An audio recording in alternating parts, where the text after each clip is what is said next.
Ladies and gentlemen, please take your seat. The show is about to begin. Presented by Front Yard Fantasy. I'm your host, Simon. Joined as always by my wildly handsome co-host, John Luke Garofalo. Our friend Coop with us, aka Coop A. Fiasco.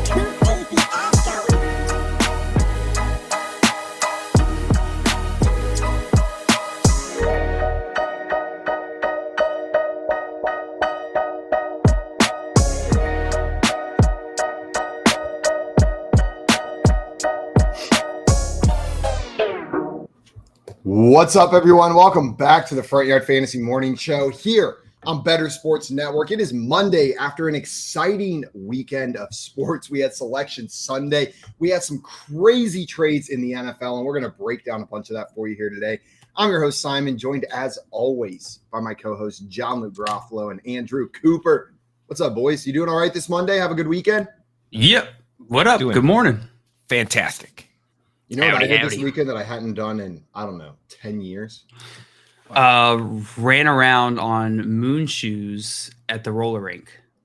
I was at the roller rink, but I was not wearing moon shoes. Oh.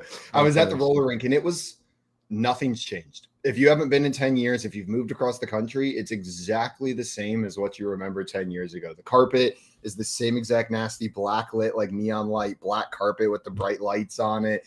The same people are there that you saw 10 years ago. Same hair. Still, yeah. They all look at Bowl cuts. The most surprising cast of characters. There's like the mom who, like, in her day you knew was absolutely killing it out on the disco rink, and like she's out there with her kid, like holding the hand, but like the kid lets go for a second. All of a sudden, like, mom can't help it, starts like breaking it down on the roller rink. You got the kids with no regard for their life or anybody else there, right? You watch out for them. They're in the middle. You're going straight. They're cutting straight to the exit. Watch out. They're making moves, dude. They're making moves. Did you get wrecked by a little kid? You know the whole day is about that mom, right? Like, that's her day, dude. That's why everyone's there. They don't really know that. They think they're there for like skee ball and whatnot, but no. It's about these moves, right? It's about her. It's about her getting it. What about you guys? Anything exciting? I also went to the roller rink. Oh, did you? Wow. Me too. What a roller rink weekend. Yeah. Roller rink weekend. Did you guys play laser tag while you were at your roller rink? This one didn't have laser tag. Ooh. Yeah. You have to go to Shadowland for laser tag. Whoa, Shadowland. What a dope laser tag, man. You guys didn't have Shadowland growing up? No. Oh, man. That was the best birthday party if you were a little kid. Because you would go and they would have a room that you go in, like I guess most laser tag places, right? You go in, you put on the little gear. Yeah, you're like the gear room, the get prep room. They give you the safety warnings. They put the gear on you. Yeah, you look to see if all your lights light up, and then you go in there and you wreck some people. But then afterwards, you all go to the pizza party right after, in the room in the lobby. And they got like arcades and stuff. Hella fun. My only problem with laser tag was always it wasn't enough when I got shot. I wish it would like knock me over or something. Know what I mean? Yeah, like it was just anti-cut, like, oh, I'm out. It would just go like, pew, pew, pew. And then I like at least like scream like, you're dead. You've been shot. Scare me. Like, exactly. Like I want it to feel like I'm out of the game, not just like I have to take myself out of the game. So ours actually did have like headsets where it would tell you you're shot. It would be like, you're dead, kid. Did it make you feel it though? Did it make you feel bad for losing? Because that's how I want my laser tag to treat me. It didn't, but my dad would. Okay, perfect. You know what? Sometimes you need someone to pick up the slack of tech, and exactly. Coop's dad stepping in. It would step in and so important part of childhood. What are you doing? Get your ass out there. You got to roll there. You got to roll. You're embarrassing me in front of all my friends. And then he turns to his buddy. He turns to his drinking buddy, and he's like, I swear it never happens like this. Like, he's usually like, pew, pew, pew. The Cooper name is earned, not given, son. That's right, dude. I can take it away. Still haven't earned it. Well, guys, we're about to get into some of the news that went down this week. Before we do that, we got some people in the chat ready for today's show this morning. Tommy over here in the BSN chat with his morning poem for us, bright and early. Says, it is a manic, rainy Monday, and I feel a brief sadness, but the brackets are set, and March is going to be madness. And the free agent frenzy will be crazy this week. If it's a little bit more of NFL that you seek, all eyes on the Panthers as they trade for number 1 DJ Moore to the Bears. You son of a gun. We have baseball this week for the world to see as the nations collide in the WBC. No matter the day, no matter the moods, I'm always happy to hang with my dudes. And JL is so happy to hang with you too. The happiest. The happiest. Well, guys, it is time to get into some BYOB. I hope everybody watching brought something to eat, something to manger on, because we brought the news stories, we brought the topics. You just got to bring your own breakfast.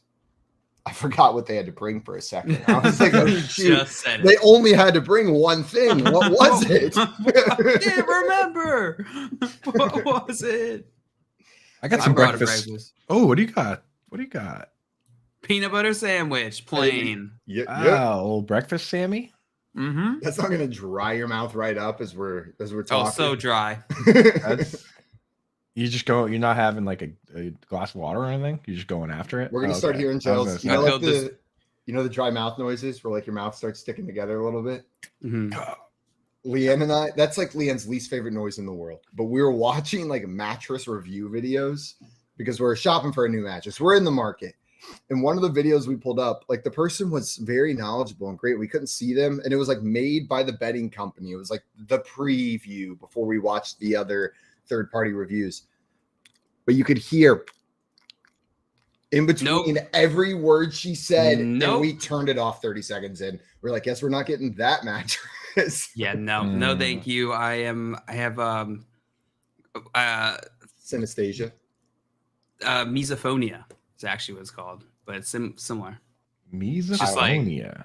It's just like grating, like sounds. My brain gets like stuck on sounds, and I'll just get like really stuck in a loop, and like I can't think of anything else. It's like nails on a chalkboard, like mouth sounds or gum sounds.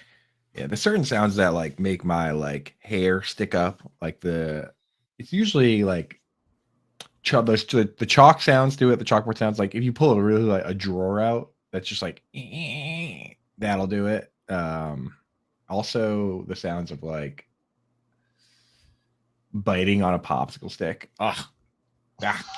I think Maria hates that too. The thing I said is when you hear noises and see shapes, not at all related to what you were talking about.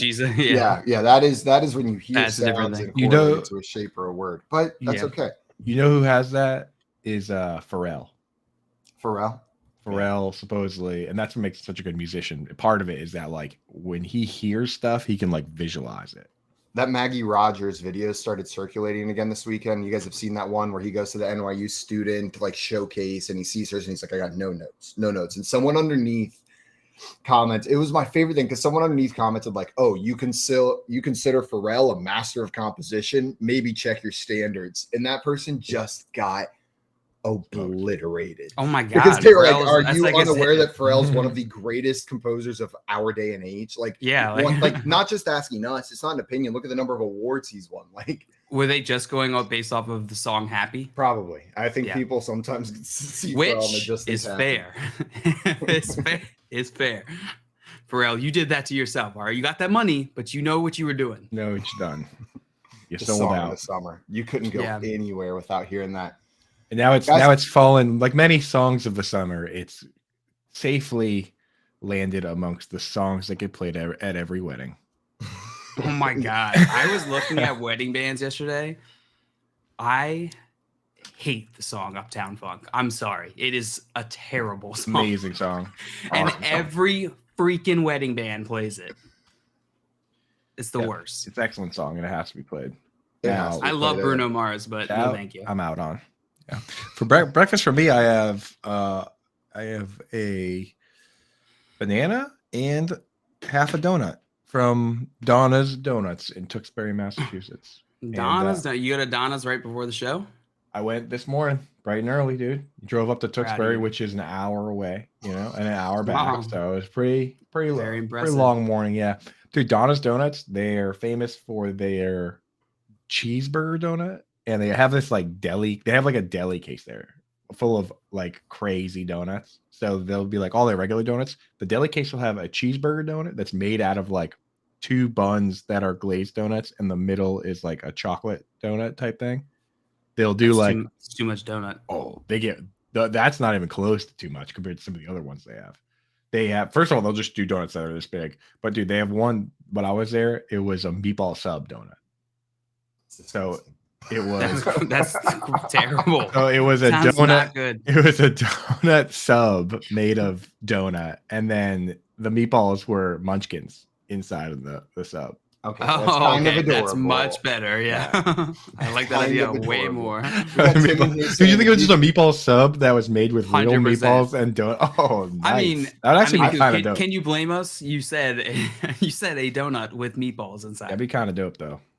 That We would got be sweet. Tim in here saying, if you don't play Uptown Funk at your wedding, I'm not coming. Storming out. See you at the next one. Yikes. JL, you would play Uptown Funk at your wedding to have Tim there if he was serious. Without a doubt, you would Not say, if he's taking that approach. I think you would. I think you'd let him be toxic if it meant he would be at your wedding. Well, guys, I think the piece of breakfast news that we got to kick off with today is the biggest piece of news that happened over the weekend. The Panthers traded up to the #1 overall pick with the Chicago Bears, sending 2 firsts, 2 seconds, and DJ Moore. So they said this year's first round pick, number 9, next year's first round pick, and then 2025 and 2024 seconds as well, along with DJ Moore. From what it sounds like, the Bears GM wasn't budging on DJ Moore. He was the piece that got it done. The Panthers wanted to send another first, that 2025 first round pick. Poles said no. DJ Moore, it's not happening. And here we are. This is like a fantasy football trade. This is like some dynasty shit going on with this one. We couldn't have done this in the morning when we were on the show on Friday. I know, right? We have to wait 3 days to talk about it on here. We got off the show, and then I think I sent a text to you guys like, is this legit? I was like, is this real? And then shortly after realized it was real. Yeah, that And was now I had to wait 3 days. that was my exact response to that. I was like, this looks like something that Twitter cooked up, right? Yeah, Twitter's like that's exactly what we always say. We're like, all right, let's just take the best weapon from this team and move them to this quarterback, and then this team will get the first pick. And it never works like that, right? Like you never see like a prime wide receiver get moved for the first overall pick, but this time it did happen like that. Can we agree the Bears overpaid? I'm sorry, the Panthers overpaid. I was about to say, excuse me. Yes, Yeah, sorry, other way. yeah. But again, it's all about the market. Like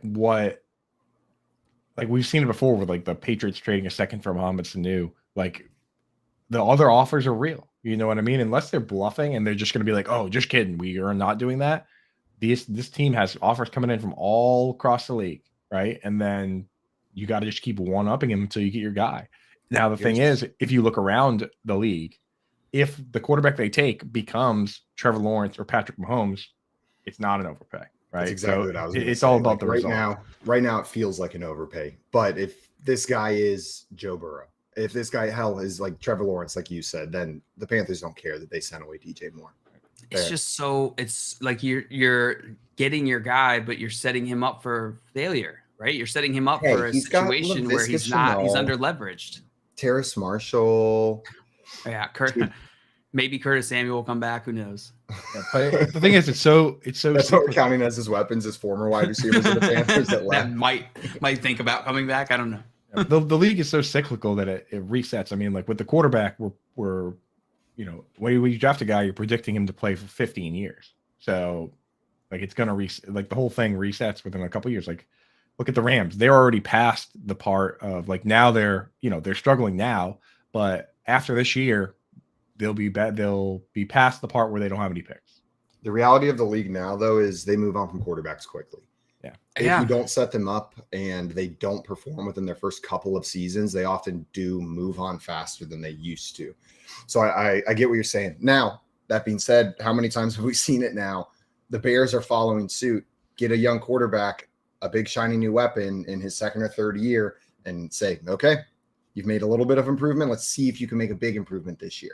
We got you your weapons. We invested in you. Let's make it happen. We saw Trevor Lawrence. They went out and got his weapon, right? Who else did they go out and get a weapon for? I guess Trevor Lawrence got a good point. 3 weapons. They went out and they got Christian Kirk. They went out and got Evan Ingram and Zay Jones. So they loaded up for him. It's a good point too. The strategy of get yourself a QB, be terrible the next year or two, get those draft picks that you can then sell for way more leverage to get all of that leverage back, which I think is a viable strategy. I personally, when looking at this strategy from the Panthers, I compare it to the strategy of the Jets in a rebuild. I would much rather go the Jets route in a rebuild and just build as much leverage around that quarterback and then figure out how to get that last piece in than the other way around. That being That said, piece in and build around it. You can end up like the Commanders, where you have one of the best defenses in the NFL. They're shoring up that defensive line now, right? Their offense, they've got the weapons. They need to draft probably no lineman, but they've got a pretty good offense.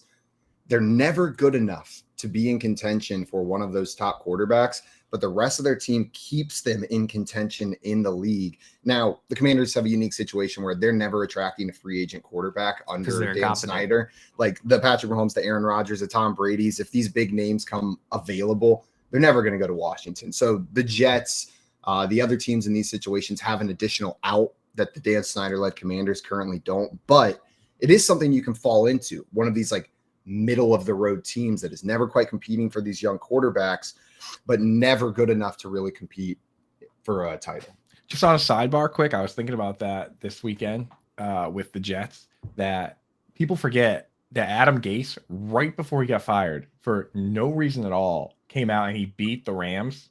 And when he beat the Rams, they went from having the first pick overall to the second pick. So all they really had to do was lose that one game. And right now, it would be this pretty much the same Jets team we have, except they would have Trevor Lawrence instead of Zach Wilson. which would be, well, maybe he wouldn't have been fired if or maybe things would have gone differently if they got Trevor Lawrence. Yeah, well, he was already fired. Same Jets team now. Might not be the same, exactly. There's a lot of butterfly effect to it with Urban Meyer. It would have been Urban Meyer with Zach Wilson. But that's fun to think about. Yeah. Just a Trevor Lawrence mixed into that Robert Saleh offense. Would have been perfect, dude. So yeah, that would have been. Oh, Keith just like Keith's just sent into orbit. He's crying. He's at home freaking crying. He just threw another dart at his Adam Gase poster on the wall, right next to his Zach Wilson poster. When you look at DJ Moore, like if you're the Bears and you're going to trade for a wide receiver, it doesn't get more perfect than going for this guy, because not only is he proven in this league multiple years, he had 3,000-yard seasons in a row, but he was such a young draft pick that he's still only 25, and the age apex for wide receivers is basically 26 through 29 years old. So they somehow managed to get a proven guy that's still hitting the age apex right now. Like that is exactly what you want for Justin Fields. Justin Fields is on the hot seat right now that he's got these weapons. Or this is signaling they're going all in, right? I mean, I guess I don't think he's on the hot seat now. Know what I mean? He's on the hot seat in the sense that like he's like still the clock is ticking. He's still unproven in the league. He needs to prove it. But I don't think they're looking at it and going like, oh, this boy's on the hot seat. They're going, look at what he did last year. Let's get him some weapons and see what he can do this year. Put it this way. They can't be dead last in passing yards again. No. They need to change their offensive strategy a little bit, right? As well. Mm-hmm. That's not just the Justin Fields thing, but that's why they're getting these receivers. They got Moondog, they got Claypool, they got DJ Moore. I see Tommy down in the chat. Yeah, Moondog, DJ, Claypool, Fields, #1 fantasy pick. Whoa, the disrespect to Velus Jones Jr. Wow. You know that DJ Moore is only 28 days older than Velus Jones Jr. That's how young that poor guy. That's how young DJ Moore was when he was drafted, and how kind of an older prospect Velus was. Tommy said, Simon, you getting a Bears jersey now? I just might get a Bears DJ Moore jersey now. Maybe Bears I got the new Eagles. The Bears are the new Eagles? Yeah, after that trade. If you were going to get any Bears jersey, JL, what would you get? If I was to get any Bears jersey, I'd get a Fields jersey. I would get a Devin Hester jersey. I have a Tariq William Cohen. Perry jersey. Oh, you have Tariq Cohen? No. I have William Perry. That's the one I have. Oh, nice, dude. Yeah, there's the only Bears jersey. Oh, Walter Payton, dude. Yeah, Tommy said sweetness in the chat. Walter Payton would be a good one, too. I'd probably go Fields, but maybe DJ Moore. Or how about Moondog? Man, there's sure a lot of players on the Bears that I like. Right, dude? Bears Jimmy Graham jersey. That's exactly what I was thinking, Coop. Just so many options. Yes, a Bears Jimmy Graham jersey. Usually I wait when I get jerseys. My advice to people looking to get their first jersey, I would go with a retired player, a respectable one, because that jersey can never like my first one was a Ben Coates one, like right before he retired. And now that jersey is locked in, you know. If you don't get somebody like David Montgomery is a free agent. Like he could not be on the Bears.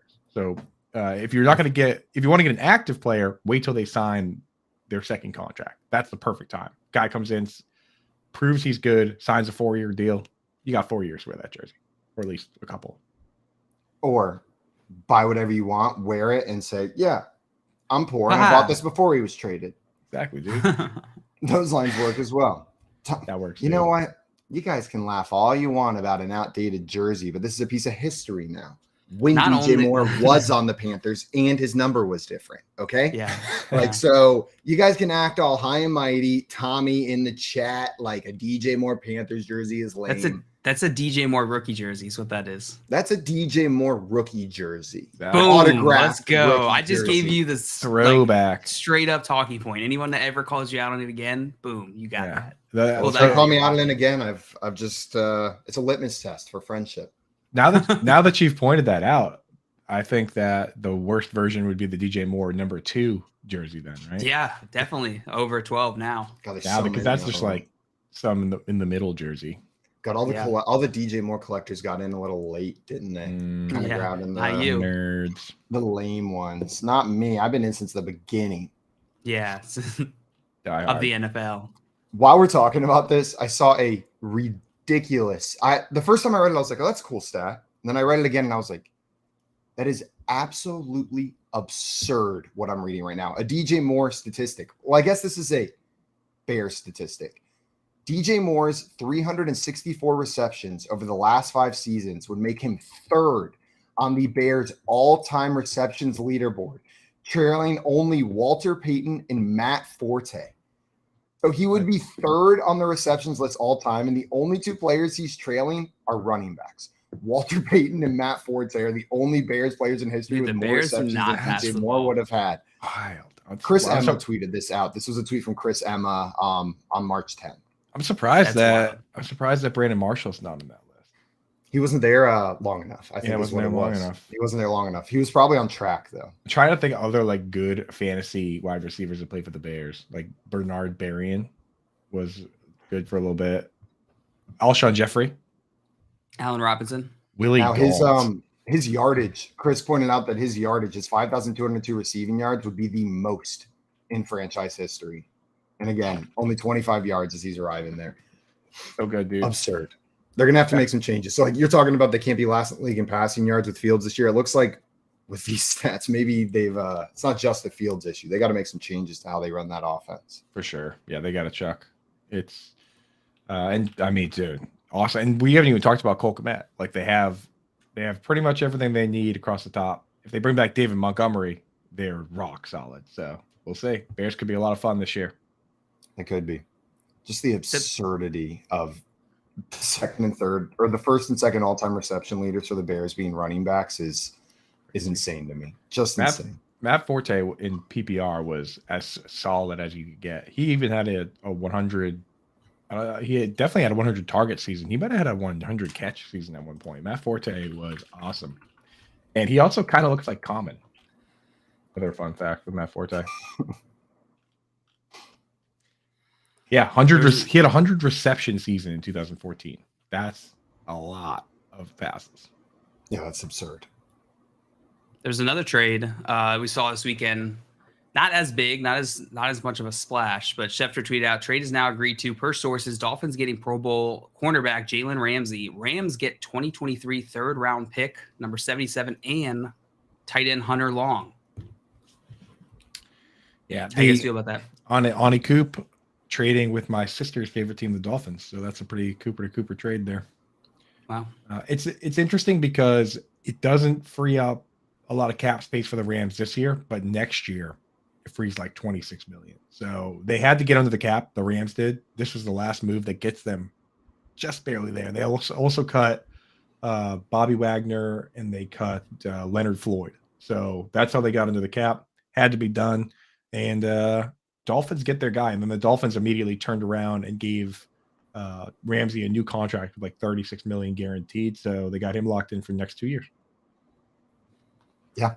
It seems like low compensation, but we've seen this before for big name players, right? Where they go for less whenever it has to do with the cap situation or it has to do with a contract situation. The Rams didn't want to give him a big new contract, so why not get something for him? And the third isn't bad. Yeah, it's just you see the name Jalen Ramsey and you see a third, and you're like, that's not what was promised. That's not what they said they were looking for. But it makes sense. And maybe superstar Hunter Long is gonna come out and show up for the Rams. Coop, what did I read that he has one career catch in 3 years? Yes, he has one. And when the new regime came in, because I was like, I do all my tight end research this offseason for all these articles I'm doing. I just finished article number 32, the Cardinals. That's going up today. Legal tampering period opens at 11. We're done. All 32 teams. But I actually found a quote from the tight end coach that came in with Mike McDaniel, and he said, I don't want to put any words in his mouth. So let me pull up exactly what he said. The tight end coach wondered if football was important to Hunter Long. Is that something you want to hear from the tight end coach when you have a player like this? Ringing endorsement. Wondered. Yeah. I think what this does set up for is that so Bryson Hopkins and Tyler Higbee are both free agents next year. Higbee's already 30. Hunter Long can be a solid blocking tight end, in my opinion. So this might open the door for them to go out and draft a tight end this year that skews more towards the slot, more towards pass catching. There are certain guys, like there's Michael Mayer is like an all-around guy. He can do it all. But there's certain guys in this draft that are more like Evan Engram style or Mike Gesicki style, where they're, like 240 instead of being like 260 or 270 pounds. They run like 4.5 40s. Guys like Dalton Kincaid or Sam Laporta. If you were to pair Sam Laporta with Hunter Long, now you have one guy that can play the slot and run routes and be kind of your move tight end, one guy that can play inline tight end. So I don't think it's that crazy. It's just like the fact that people are looking at it and saying, we traded Jalen Ramsey for Hunter Long. I think that's what is catching people off guard, right? I Googled Hunter Long. I wanted to have an idea of who we were talking about. Dude looks like Buzz McAllister from Home Alone. Like he's just got that like snooty Buzz McAllister type face, doesn't it? Really does. Dude, that's so funny. It's the upturned nose. It's the upturn. He looks just like him though. Boston That's College hilarious too. Like, yeah, 100%. He's got what's his name from home? Buzz McAllister. He's the one with the tarantula. He's the one with the tarantula. Classic. Buzz's girlfriend. Woof. That one. Man, that tarantula scared the hell out of me as a kid. Tarantulas don't scare me because I feel like I can see what they're up to. They're big enough that I can like see all their legs. They can see what you're up to too. Cool. So can the little ones, and I got no idea what they're doing. Know what I mean? Like I'm way more scared of like. There's probably not a tarantula in my shoe, but there may be a black widow. Yeah, well, black widows are terrifying. That's fair. That one's fair, totally. Yeah, like daddy long leg or tarantula. Give me the daddy long leg. Oh, 100%. Without a doubt. Daddy long legs are the joke of the bug world. They really are, dude. That you're not even worried about them at all. They're just like they're just goofy, just all legs. They might as well be dust. You know what I mean? Like I treat daddy long legs the same way I treat dust. Like let me brush that up. Think of it. We call them daddy long leg. Come on, they are the bug world. But I mean, they are daddy long. They do have like poison to kill bugs with, just not us, right? I think. Thank God. Can you imagine? Rumor, I don't know if this was just a wives' tale. I know what you're talking about. Their mouths aren't big enough to bite Yeah. you, but they're the most venomous. I know they're not the most venomous spider in the world. I know that part's a wives' tale, but that was like the story when you were in elementary school. That was like, actually, they're the most venomous spider in the world, but their mouths aren't big enough to bite you. I don't like the vacant expression you have when you do that voice. It is perfect. But that's the expression that kid always has when he's telling you this little fact. I'd say, how does that spread? Probably not a joke. Probably not a joke amongst bugs. Probably not. Yeah. Now I look at this trade, and people immediately were like, "Oh, Jalen Ramsey for a third. That means DeAndre Hopkins should be traded for a third." And it's not that simple. The thing with DeAndre Hopkins is that his contract, if they trade him, the Cardinals have to eat like $20 million. And whatever team gets DeAndre Hopkins gets him for really cheap. That's why the price on DeAndre Hopkins is so much higher. And that's also why when you look at the Vegas odds, the odds for the Cardinals, they're like the third worst Super Bowl odds of any team. They're going to start the season without their quarterback who had surgery. They're going to start the season without Zach Ertz. They have a brand new GM, a brand new coach, and now they're trying to trade their best offensive weapon. So the Cardinals are, in my opinion, very clearly going for a bridge year here. Does it not look like they're taking a little year off, a little leap year? What was it called when you take a year before you go to gap year? Yeah, I think we got a little John Gannon gap year coming up here, folks. Well, what a fall from grace. I feel like just like last season or 2 seasons ago, they were like a dark horse Super Bowl contender team. Like people were talking about this team as, we're talking about these, but the Cardinals can make a run. Wah, wah. And yeah, instead they're going to That's why I think it's a bit of they moved off Cliff Kingsbury too quickly. And that's where I feel like I felt that in the moment, and I still feel like that now. It's like, all right, you essentially, it's like solidified your losses here because you could have had an upswing in the next few years if you gave him some time to work. Yeah, but that's true. But at the same time, if you're gonna make the switch, why not making it in a year like this year where they know they're in big trouble, right? Like, so they're not going to have their quarterback for we don't know how long, but we know he's going to miss at least the start of the season. So it's kind of like, well, we're kind of smoked for this year anyway, so we might as well make that swap. I don't know. But what Simon said about like just recently they were considered a top NFL team. That's not something like that. He's not the only one that feels that. We all know in the back of our head that was the case. That was the consensus case. And like, yeah, this past season was terrible. And I think that's clouded a lot of people's views of like, oh, wow. Because it felt like all of a sudden Cliff Kingsbury was out. Everybody was like, okay, he's on the hot seat now. Whereas before that, it was like, he's fine. Yeah. So like if you think about it, they went 5. So here are the records under Cliff Kingsbury. They go 3-13 the year before he comes in. First year, 5-10-1, which first year coach, right? Hey, they did better than the year before. Next year, up to 8-8. He got him up to 500. 2021, 11-6. That's a pretty good season, man. Make the playoffs with that season. And then last year, of course, was the nightmare year where they go 4-13. But I mean, they progressed. Injury. Like they dealt with injury. They didn't have DeAndre Hopkins half the season. They didn't have Marquise Brown half the season.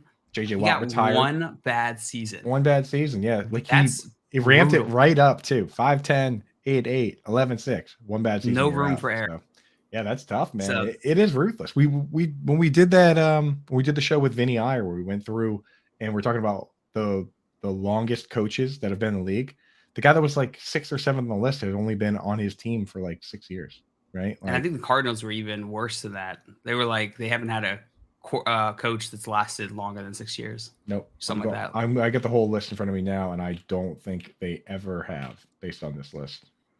Well, it's like the Jaguars. Urban Meyer was like 3rd on the all-time list or something ridiculous like that. There was some stupid stat that like the coach this year, after making it through like 7 games, was like the 3rd longest tenured head coach of all time. Like, congratulations, Doug Peterson. Is this just like a thing? DJ Moore third on all time for receptions in the Bears. And people don't realize that like they forget that the Cardinals have been around for forever. They were like one of the original teams. That's way more. They were on a 1920. Some of these let's pick our favorite old timey coach name. They had Patty Driscoll, and pretty good. After Patty, they had Arnie Horween. Arnie. I go by Horween, actually. After Arnie was done, the team was taken over by Norm Barry. You see, I was named after my great-great-grandfather. As a profession, well, never mind. There is a very famous leather factory in Chicago called Horween. I wonder if they're related. I can't imagine there's many of them. After Noah Barry, we saw a stint with Guy Chamberlain. I mean, it goes on and on. After Arnie Horween, Guy Chamberlain was just a little underwhelming. Yeah, it was. I think Arnie Horween is a clear winner here. Yeah. My point being that I think that people, I think that people, I think this is going to have an effect, right? You're shuttering a bunch of momentum, and I think that's going to have a big effect on this Cardinals franchise going forward. They had a coach at one point named Charlie Winter. How does that guy not? How does that guy not take it down, dude? He should still be the coach. Only Right? get 6 years. Only Yeah. get 6 years. I saw Tommy mention it in the chat, but this came out from Rappaport this weekend that when free agency begins, the Bucks are expected to target ex-Rams quarterback Baker Mayfield as a potential starting QB option. Bring him in to compete with Kyle Trask or just hand him the starting job. I'm not sure I buy the Kyle Trask competitiveness aspect. What do you guys think about this? Could Baker find success down there in Tampa? I don't hate it. Yeah. I don't hate the fit at all. I think he could be a solid fit for this team, this offense. I wonder if he's a little too conservative, given the coaching staff there. I think that's my biggest concern right now is just how aggressive are they going to be as a team, especially without Tom Brady pushing that offense. Are we going to go back to like a previous Todd Bowles offense? I think this offense it was a problem switching from Bruce Arians to Todd Bowles last year for this Buccaneers offense. I think so too. And they had Tom Brady to cover up a lot of that. I think that's what you're getting at, JL. So sorry if I'm just repeating, but that's okay. Plugging Baker Mayfield in there instead of Tom Brady will just highlight, I think, the inefficiencies of a Todd Bowles-led offense compared to a Bruce Arians offense. We're going to start seeing they were trying to just keep it going the same. Know what I mean? Like Bruce Arians is gone, but maybe you can feel it. They're like, and then this year, like they're like, okay, Tom Brady's going. Let's just plug in a Baker Mayfield. Know what I mean? Like quick, grab him, plug him in. And this might be devastating for Baker Mayfield. Do you think I'm worried it's going to be bad for him because I think he needs a good environment. Yeah, he's got the weapons. But that O-line's not great, and I have zero trust in the offensive coaching staff based on what we saw last year. With the way Todd Bowles stepped aside to like let his guys take over the team, or Bruce Arians step aside, like I picture it being a lot of like when you're like house sitting for somebody, but you keep having to call them to be like, what would you, Bruce? What would you do? Like, where do you keep hypothetically? Let's say hypothetically, you dropped an entire jar of mayonnaise on the ground. Where would you keep the broom?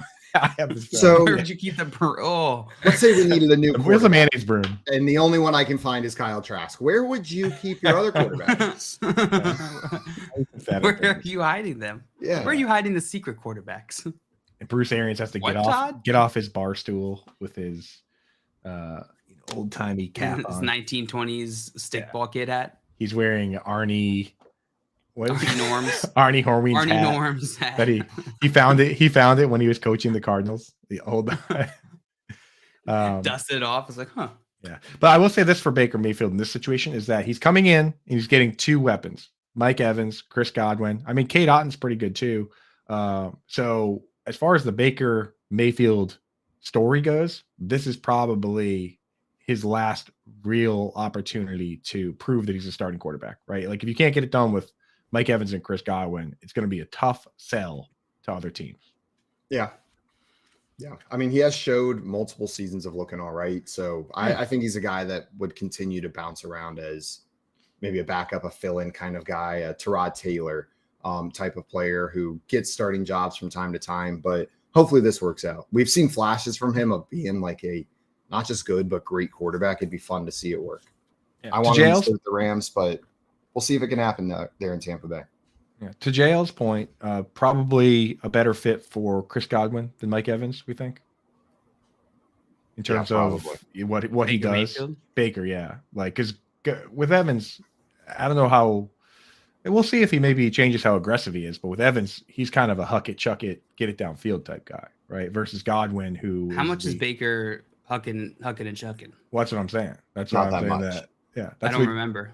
No, I feel like in my head he could have totally been doing that, but I don't. When he goes into hero ball mode, he tries to huck it, chuck it, but he still doesn't do it very much because it usually ends up in the other team's hands when that's the case. Baker Mayfield's at his best when he's not hucking and chucking. He's more of a dink and dunk than a huck and chuck.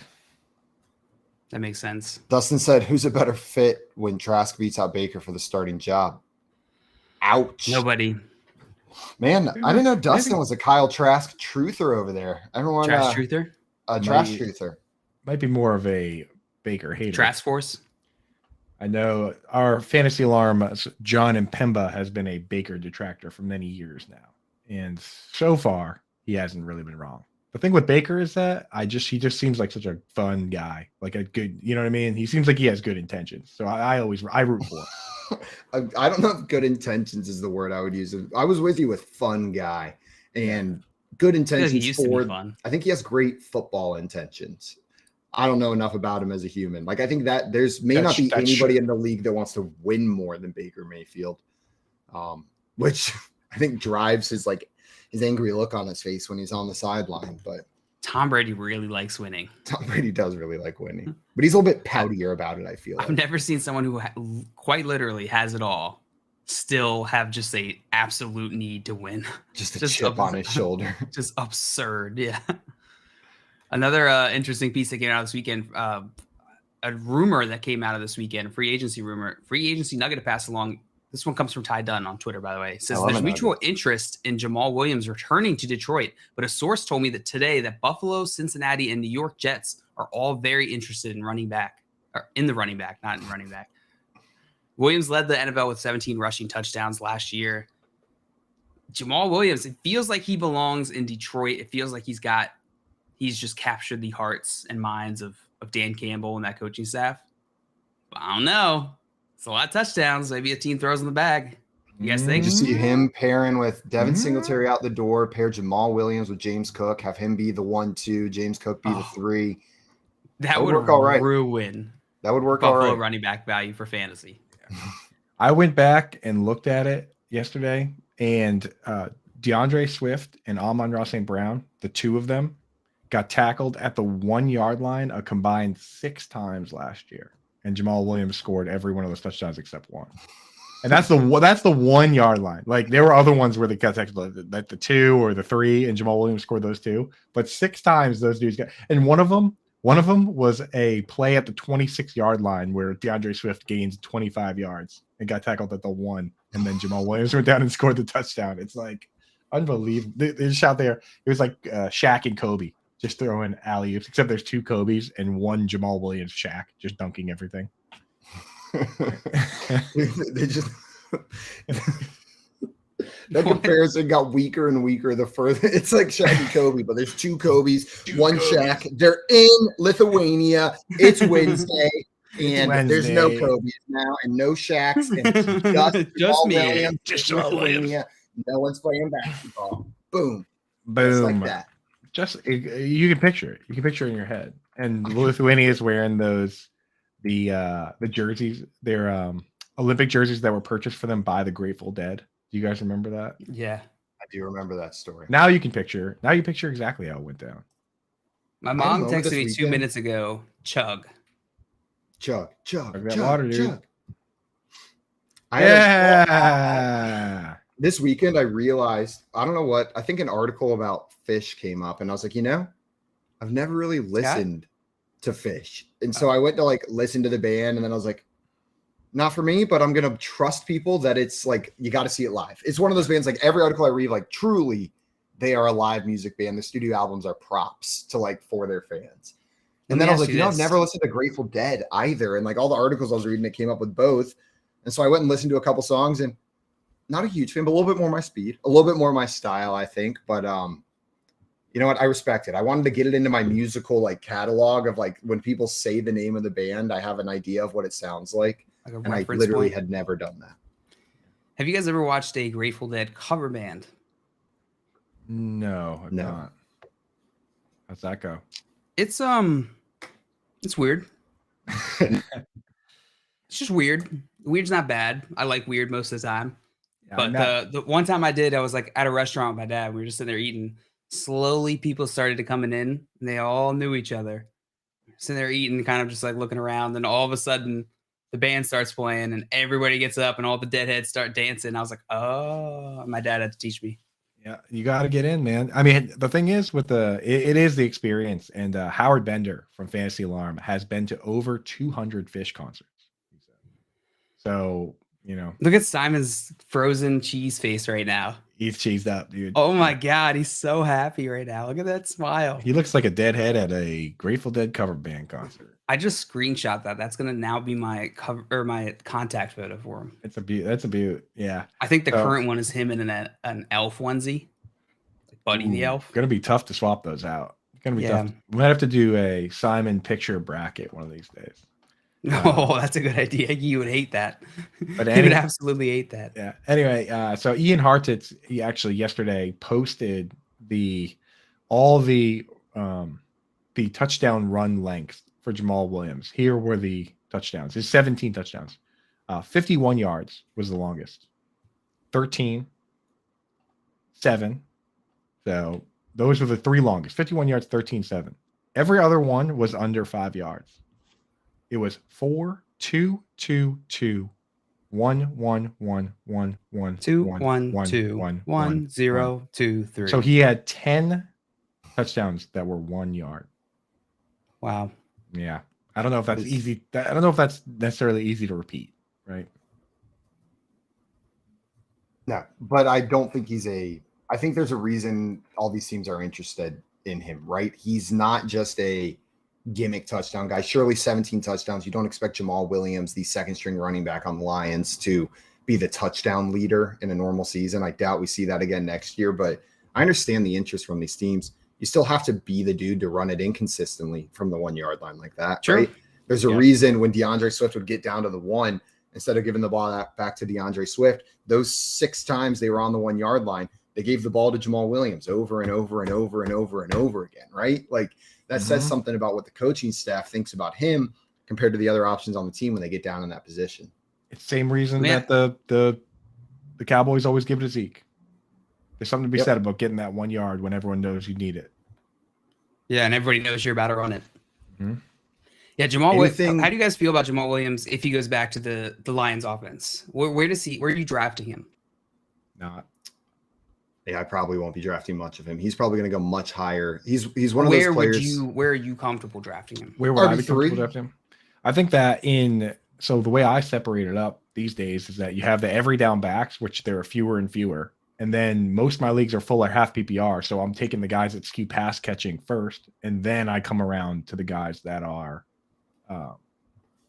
just goal line backs, you know?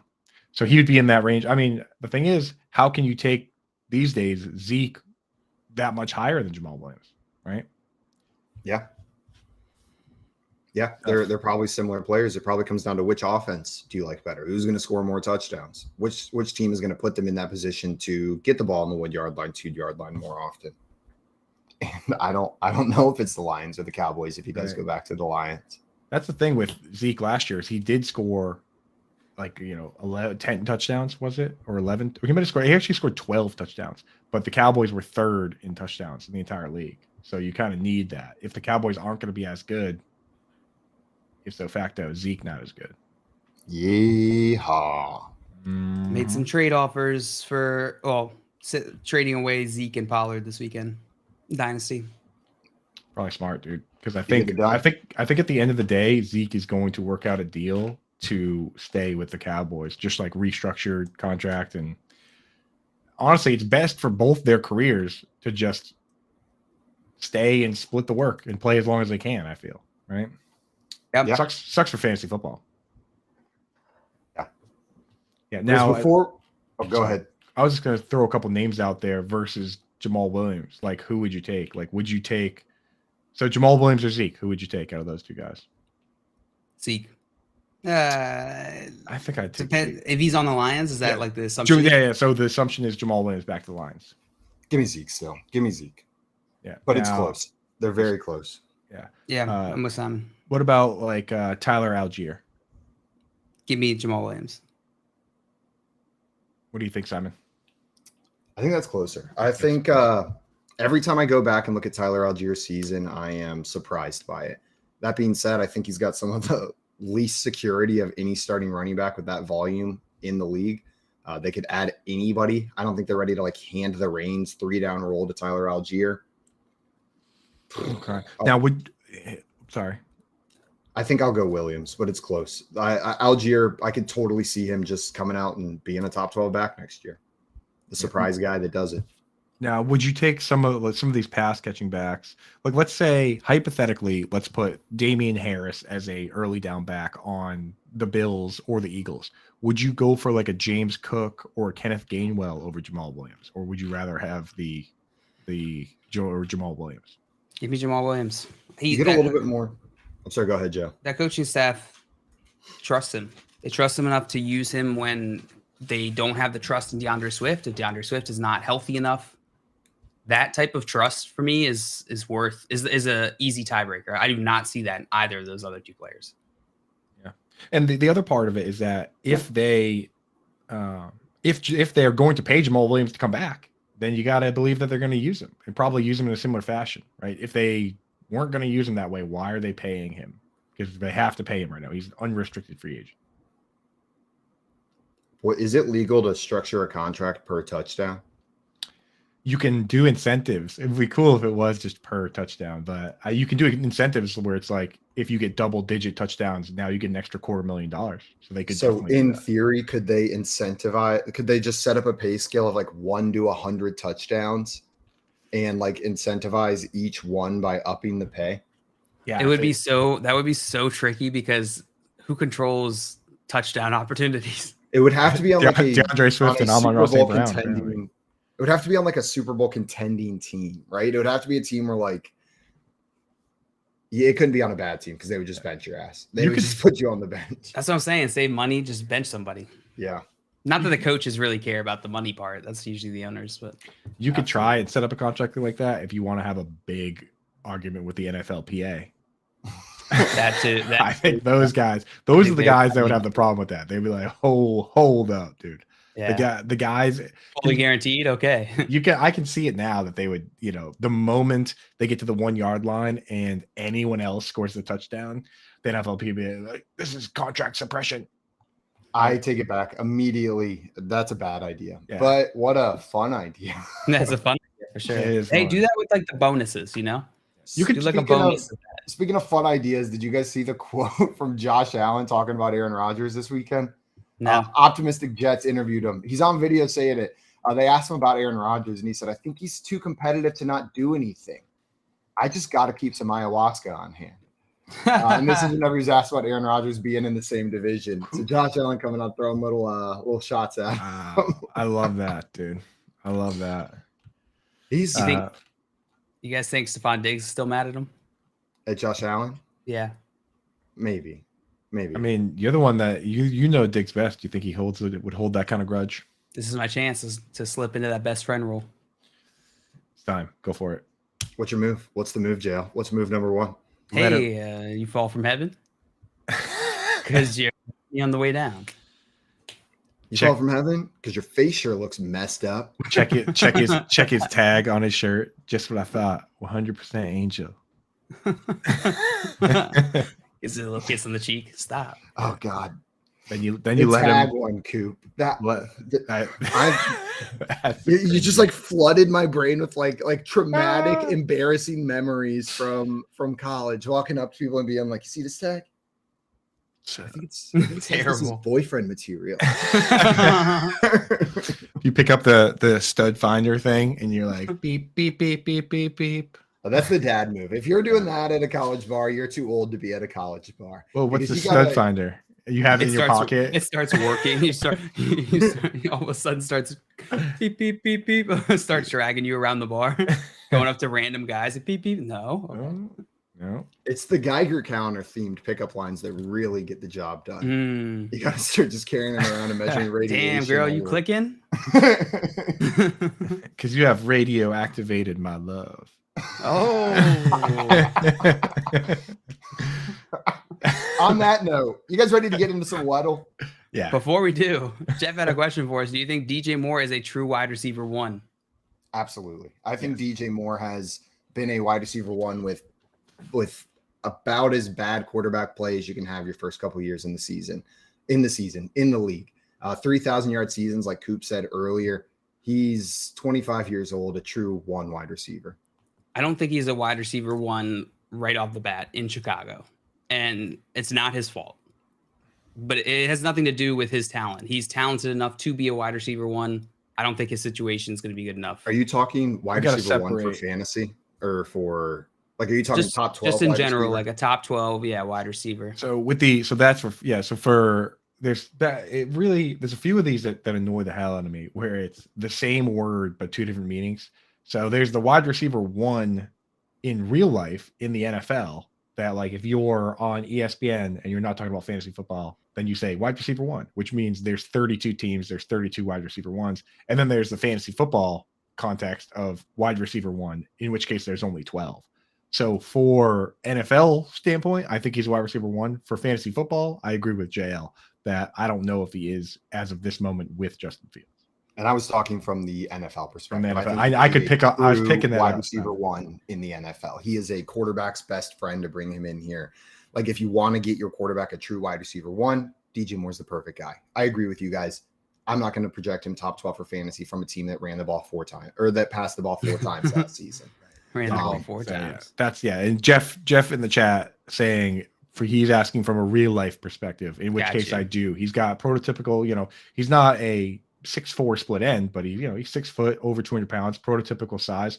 And for the last 5 years, he's been going up against the top corner every game. Like, the people he's been playing with are Terrace Marshall, Robbie Anderson, Curtis Samuel. The other team, when it's, the Saints and Marshawn Lattimore is covering DJ Moore. That's a big part of this, is that he's not playing second fiddle like Calvin Ridley was next to Julio Jones. Like, he does have to face behind Antonio Brown. Exactly. He has faced the top corner every time, which to me, there's a lot to be said for that, because now you have nothing to fear with him going into a new role on a new team, because it's really the same role he's played before. Yep. All right, guys. Well, let's get into our Weddle game today. For those of you who have never played this with us, I have the hiccups, and we're going to play Weddle. This is a game that's a lot like Wordle or Quordle, the popular word games on the internet, but instead of guessing 5-letter words, we're going to be guessing NFL players and then having some information revealed to us about said players, trying to figure out who it is. I think we should start with DJ Moore. I was going to all say this talk we've done about him, and let's see how quickly they update their systems. You got 3 days, Weddle game. I bet it's automatic, and they just feed it in from a separate data source. And if that data source updated, then this is updated. I don't know. I hope so. It's one guy who just sits at home and obsessively. Did DJ Moore grow today? He just starts knocking on people's doors like, "Can I measure you?" If they just link it up to Wikipedia, that'll be the easiest, because people like race to be first to update Wikipedia for some reason. He tries to trick people to step out of their front door onto the bathroom scale that he set up right in front. Like he stands pretty far back with a clipboard, like, "Oh, could you sign this petition?" And they look down and there's just like a glass bathroom scale on the ground. Can you please step outside to sign this petition? This position? This would be a great content. We just try and get NFL players to step out onto their porch. Yeah, that sounds like a great way to get restraining orders from NFL players. Well, I put DJ Moore in there, and we got some information. They're not in the NFC, so we know they are in the AFC. They're not a wide receiver. They're shorter than 6 foot, but close. So 5'10", 5'11", and younger than 25, but close. So 24, 23. And unfortunately, because DJ Moore is freshly on the Bears, he doesn't have a number yet. DJ Moore has no number. So we know that this player has a number. And we know not to pick guys who've been recently traded moving forward. And now we've learned you get less information if you pick a guy that hasn't picked the jersey number yet. So I'm thinking this is a running back. It's definitely not a tight end. It's probably not a quarterback, though it could be one of the shorter quarterbacks. It's most likely a running back. Is Josh Jacobs 24 or 25? He's 23. Josh Jacobs. He's older than 23. He's been in the league for a few years. He's probably 26, he was semi-young, 27. No, he's still pretty young. No, he was young. He's still I think he's 24, dude. He's 25. He's 25. Born February 11th, 1998. Josh Jacobs, 25. He just turned 25 last month. Are we allowed to? Oh, wait, I looked that up, and this. Yeah, what the heck? I'm backing Whoa. up. I have never once done that before live on here, and I just typed in his age like we were talking about the player outside of it.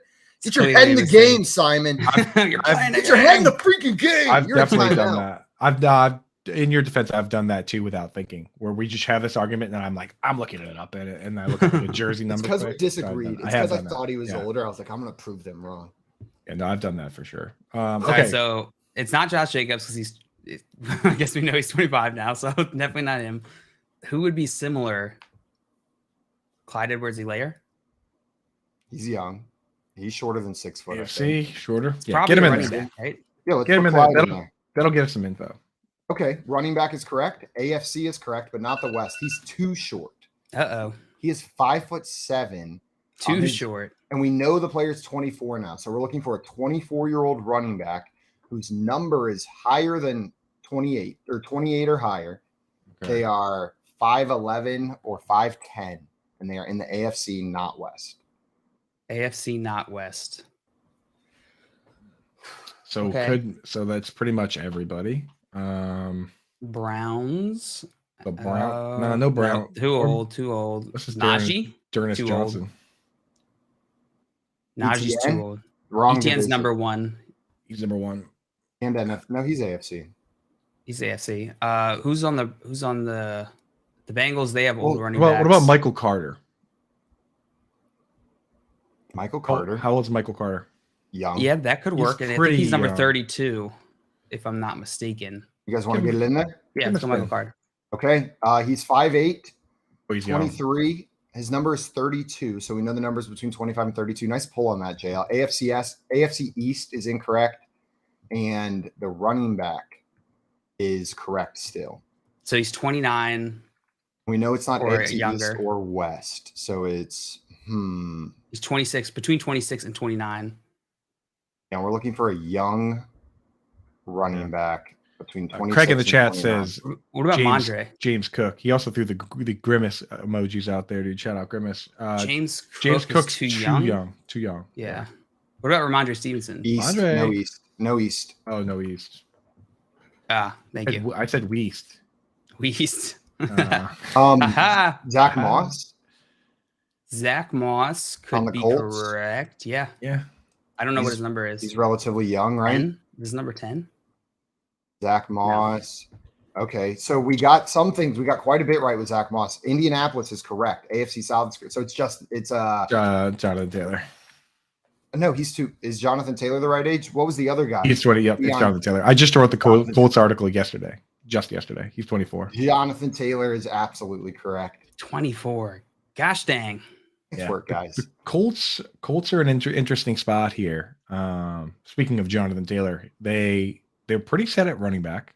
They have Michael Pittman. They have a ton of tight ends. Jelani Woods, though Mo Cox is on the trade block. What do you think they do at quarterback? Do you think they draft one at 4, or do you think they're going to bring in a veteran and try and make a run immediately? Well, we got reports this weekend that their center was on the trade block as well. Saw that. That sucked. so- He's really good. That's what it seems more like maybe they're not going all in to try to win right now with the pieces that are up for sale. I don't know. I think they probably get a bridge quarterback.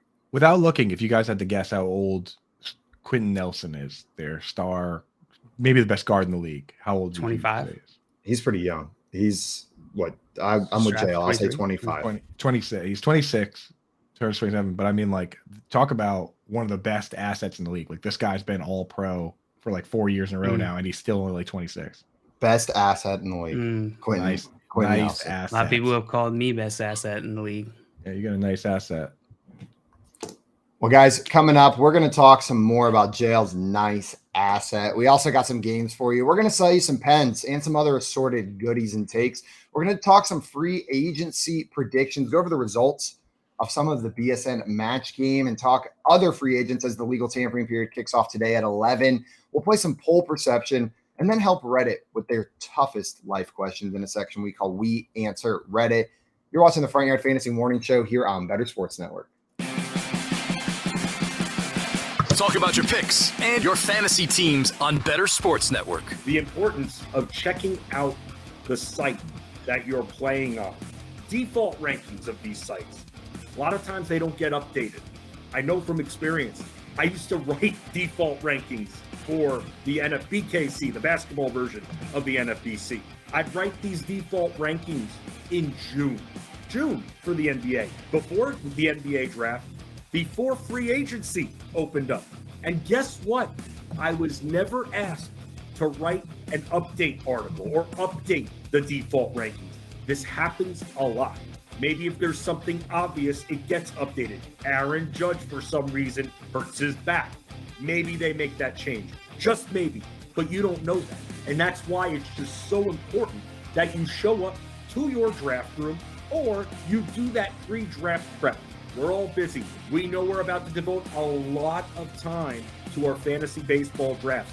Why not spend the extra 20 to 25 minutes to invest properly in your team, to go and see which of those players are way down default rankings? They're going to be different on all of these sites, and you're going to be looking at them and going, maybe their analysts think a certain player who shouldn't be in the top 100, who should be maybe even not even the top 200, will be in that top 100. You got to check that out. You got to know where you're playing, just like you got to know your format when you sign up for the league. It's just so crucial, and people just skip right over it.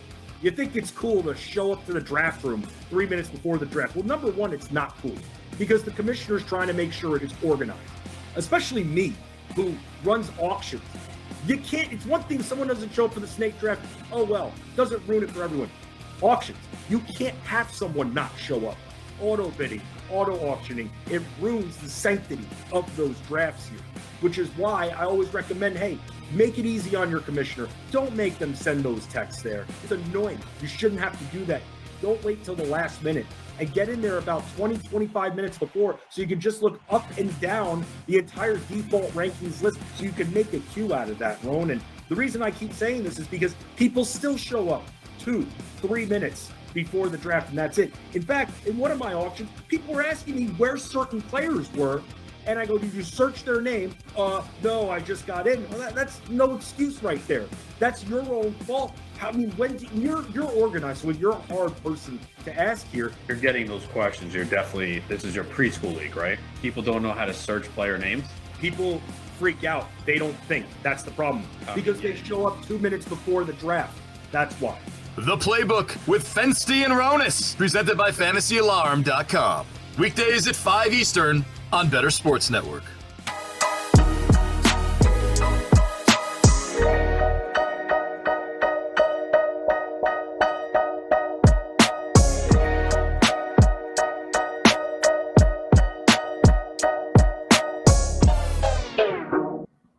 What's up, everyone? Welcome back to the Front Yard Fantasy Morning Show here on Bettor Sports Network. We are about to get into a game called Sell Me This Pen, where we're going to have to give sales pitches on topics that we did not hear ahead of time. And yes, you heard that right. Pitches. Sales Not pitches. pitches. Sales pitches. Sale patchy. They're Whenever I used to similar, drive- but they're about pens. Whenever I used to drive to visit my sister in college, she went to college down in Milledgeville, Georgia. I would drive through from Clemson, South Carolina to Milledgeville, Georgia. You drive through Milledgeville. the 30s. Like you drive through the middle of nowhere, just like back in time. 1830s? And there's a big old sign that says Petches for sale. Peches number 4 SALE. Petches for sale. They're selling peaches. Peaches. They got the best peaches you've ever had. I'm like, The what could Petches this for be? sale place. Patches? No, Get your just some- patches. just Sewn some on patches. patches, steamed on patches, ironed on patches. You want a fresh pitch? I get you a patch. I get you an old patch. Yeah, I do want a pitch. That's I could do hilarious. Patches for sale. Patches for sale everywhere. Well, guys, we're going to get into some Sell Me This Pen. For those of you who have never done it with us before, we're making sales pitches on topics that we have not heard. John Luke, who's going first on today's Sell Me This Pen? You are. What? Yeah. Okay, I was born ready for this. The randomizer. Randomizer. Classic Are you ready? randomizer. Simon is going first. All right, Simon. There's going to be a little wrinkle in this game this time. Typically, I ask you guys to sell me this pen. I won't always be asking you to sell me this pen. You might be selling someone specific just like in this case, Simon. Sell a sleeping Matt Deutsch on canceling this show. Ooh. He's asleep while I'm making this sale. He's dead asleep. Okay. Just deep dead sleep. Trying to incept him. Okay. No. It's okay. No. It's okay. Don't wake up. You're fine. You're fine. Don't wake up. No. Stay in bed. Shh. You're good. This is me tickling his back. Okay. No, you're fine. Yeah. No, it's me, Simon. Yeah, I know it's weird. I'm in New York, but like East Coast. I'm usually from Texas. No, I came on over just to talk to you. Like, it's actually Sunday. Yeah. Daylight savings time. It pushes a day back. They changed it this year. So because every 100 years, the timing isn't actually a quarter of a day, so they have to add another day on. Yeah, it's not Monday, March 13th. It's Sunday, March 13th. There were 2 Sundays in this week, so you can just go back to bed. Well done, Simon. Well done. I wasn't trying to make a real sales pitch. I was just trying to manipulate him into staying in bed by tricking him into thinking it was still Sunday. That was the whole Nice pitch. job. That was the whole pitch. I don't know if he's going to cancel the show, but I hope so. Well, he's not going to have to cancel it because he's going to think it's Sunday, and then we just play along with and it. then every day, it's like every day Sunday. It's like the parent. Oh, I thought you meant just cancel it one day. You meant You meant permanently. yeah. I took this show literally as in this episode. This one right now. This show right now. Well, we gotta you cancel it. succeeded in that, Simon. You Yeah. you absolutely knocked that one out of the park. Well done. I'm glad you feel went like- that I feel direction like too, because my, I was just thinking about all the reasons you should cancel the show completely, and it wouldn't have been that. It would not have been that hard. I know it's tough to come up with. I feel like my morning meeting with Matt's can be a little weird today. I I just tickled his back to sleep. know it was just hypothetical, but He's like, that does sound nice. I wouldn't be lying if I said that wasn't comfortable. All right, Coop, you are up next. You ready? Yeah, absolutely. All right, Coop. Sell an angry Tom Brady on unretiring from the NFL. Ooh, an angry Tom Brady. Look, Angry. Tom, relax. Sit down. Here, have some avocado ice cream for you. It's your favorite, right? No nightshades. Avocado. Guacacado. It's a little bit. Guacacado. It's a little bit fancier than what you're used to. I know, but dig in there, my boy. Now, all this stuff that's been bugging you, right? Your, the wife situation. We don't like to talk about the impending presidential run that you're probably gearing up to make, which is probably very stressful.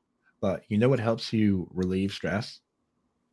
Chucking touchdowns to Mike Evans and Chris Godwin and Kate Otten. And you know what's even more fun than that? Crushing Baker Mayfield's dreams once again. So why not wait till the moment that Baker signs with the Bucs, announce you're coming back, bring Bruce Arians back, bring Rob Gronkowski back, bring Julian Edelman back, bring James White back, run it back, win the Super Bowl. Danny Amendola, bring back Kevin Falk, right? And win the goddamn Super Bowl again. And that'll settle you down. Now, enjoy that ice cream, and I'll see you out there. Well done, Coop. That one had a little extra twinkle on it. Is that a new ding? It's a new one. I also got. I think the idea of him coming back is probably more of a sad trombone sound. Sad trombone, then yeah. Yeah. Probably. Unfortunately. Well done, Coop. I think you did it. I think you did what Giselle couldn't do. Giselle was trying to convince him to go back. Have any sort of influence on whether he comes back or not. Any sort of influence. I think it's now I'm imagining Tom like unretiring. He's like, fine, Giselle. She's like, no. He's like, okay, I'll do it. Stop. Scott Fish in the chat. What's up, Scott? He said, I think it would be interesting to bring Jameis Winston to the Bucs too. Yeah, bring Baker, bring Jameis, and then have Tom Brady unretire. Yes. And have the most exciting quarterback room in the NFL. Tom Brady, Jameis Winston, Baker Mayfield. Oh my God. You need to keep that in there 24/7. One fixed on all three of them, and then one for the entire crew. You need 4 cameras on that team at all times. I feel like just the absolute dynamic, like passive aggressive dynamics going on in that room would be wild. Imagine them having to do like a joint pump up speech where they're all in there together. Just talking over each other. Jameis is eating W's and Brady's this glass. They're just like and Baker fighting Mayfield's over control. like donkey donging everywhere, just all over everyone, just like slinging his over. arm down everywhere. Got it, dude. Donkey dong. Craig in the chat said sad trombone is what I call. Never mind. It's a touchy Nice, subject. Craig. I get it, Craig. Very I get it. nice. We understand. All right, Simon, back to you. You ready? Yeah. Simon, Sell a caveman on letting Baker Mayfield move in with him. A caveman on letting Baker Mayfield move in with him. Okay, so before I get into this, I just want to address the audience here before I talk to my friend, the caveman here. I know you guys are expecting me to speak down to him, to talk in ooga booga caveman language. It's 2023. Okay, I am not going Have to some speak down to respect. this man. So I just want to address everybody here that's expecting that. They're looking at me thinking, he's going to talk caveman. I'm not doing that. I'm talking to this man like the equal that he is. The equal that is looking for a new roommate in a day where rent is out of control. Just unbelievable. You can't afford a cave like you used to. Not in Like, LA. Yeah, come on. Like, not even in Des Moines, Iowa anymore. Know what I mean? Like Des Moines, the LA of the Midwest. It's getting kind of crazy out there. So this caveman, he's been in the caves of the Appalachians for quite a while. He's been living down there. And now I'm going to talk to you, caveman. I know you like your privacy. I know you like your quiet. But the world's getting wild, man. And your little private area of the Appalachians that once was unencumbered by visitors, man, they're starting to encroach. The trees are coming down. The cabins are being built. Those people out in LA are getting sick of the prices, and they're moving East Coast to the mountains where it's the East Coast beautiful instead of West Coast beautiful. You're going to start seeing these mansions popping up. And you know what you need to keep all those rich assholes away? Your own rich asshole. Right there in your cave. One who's got the moxie and the fight to go yell at anybody for any reason whatsoever. You just tell them that they think he's a little short, okay? And Baker Mayfield will be your guard dog out front. And on top of that, you know what? Playing those cave games gets a little boring. You got stick, you got rock. By yourself, you can only control Fire. one of those characters.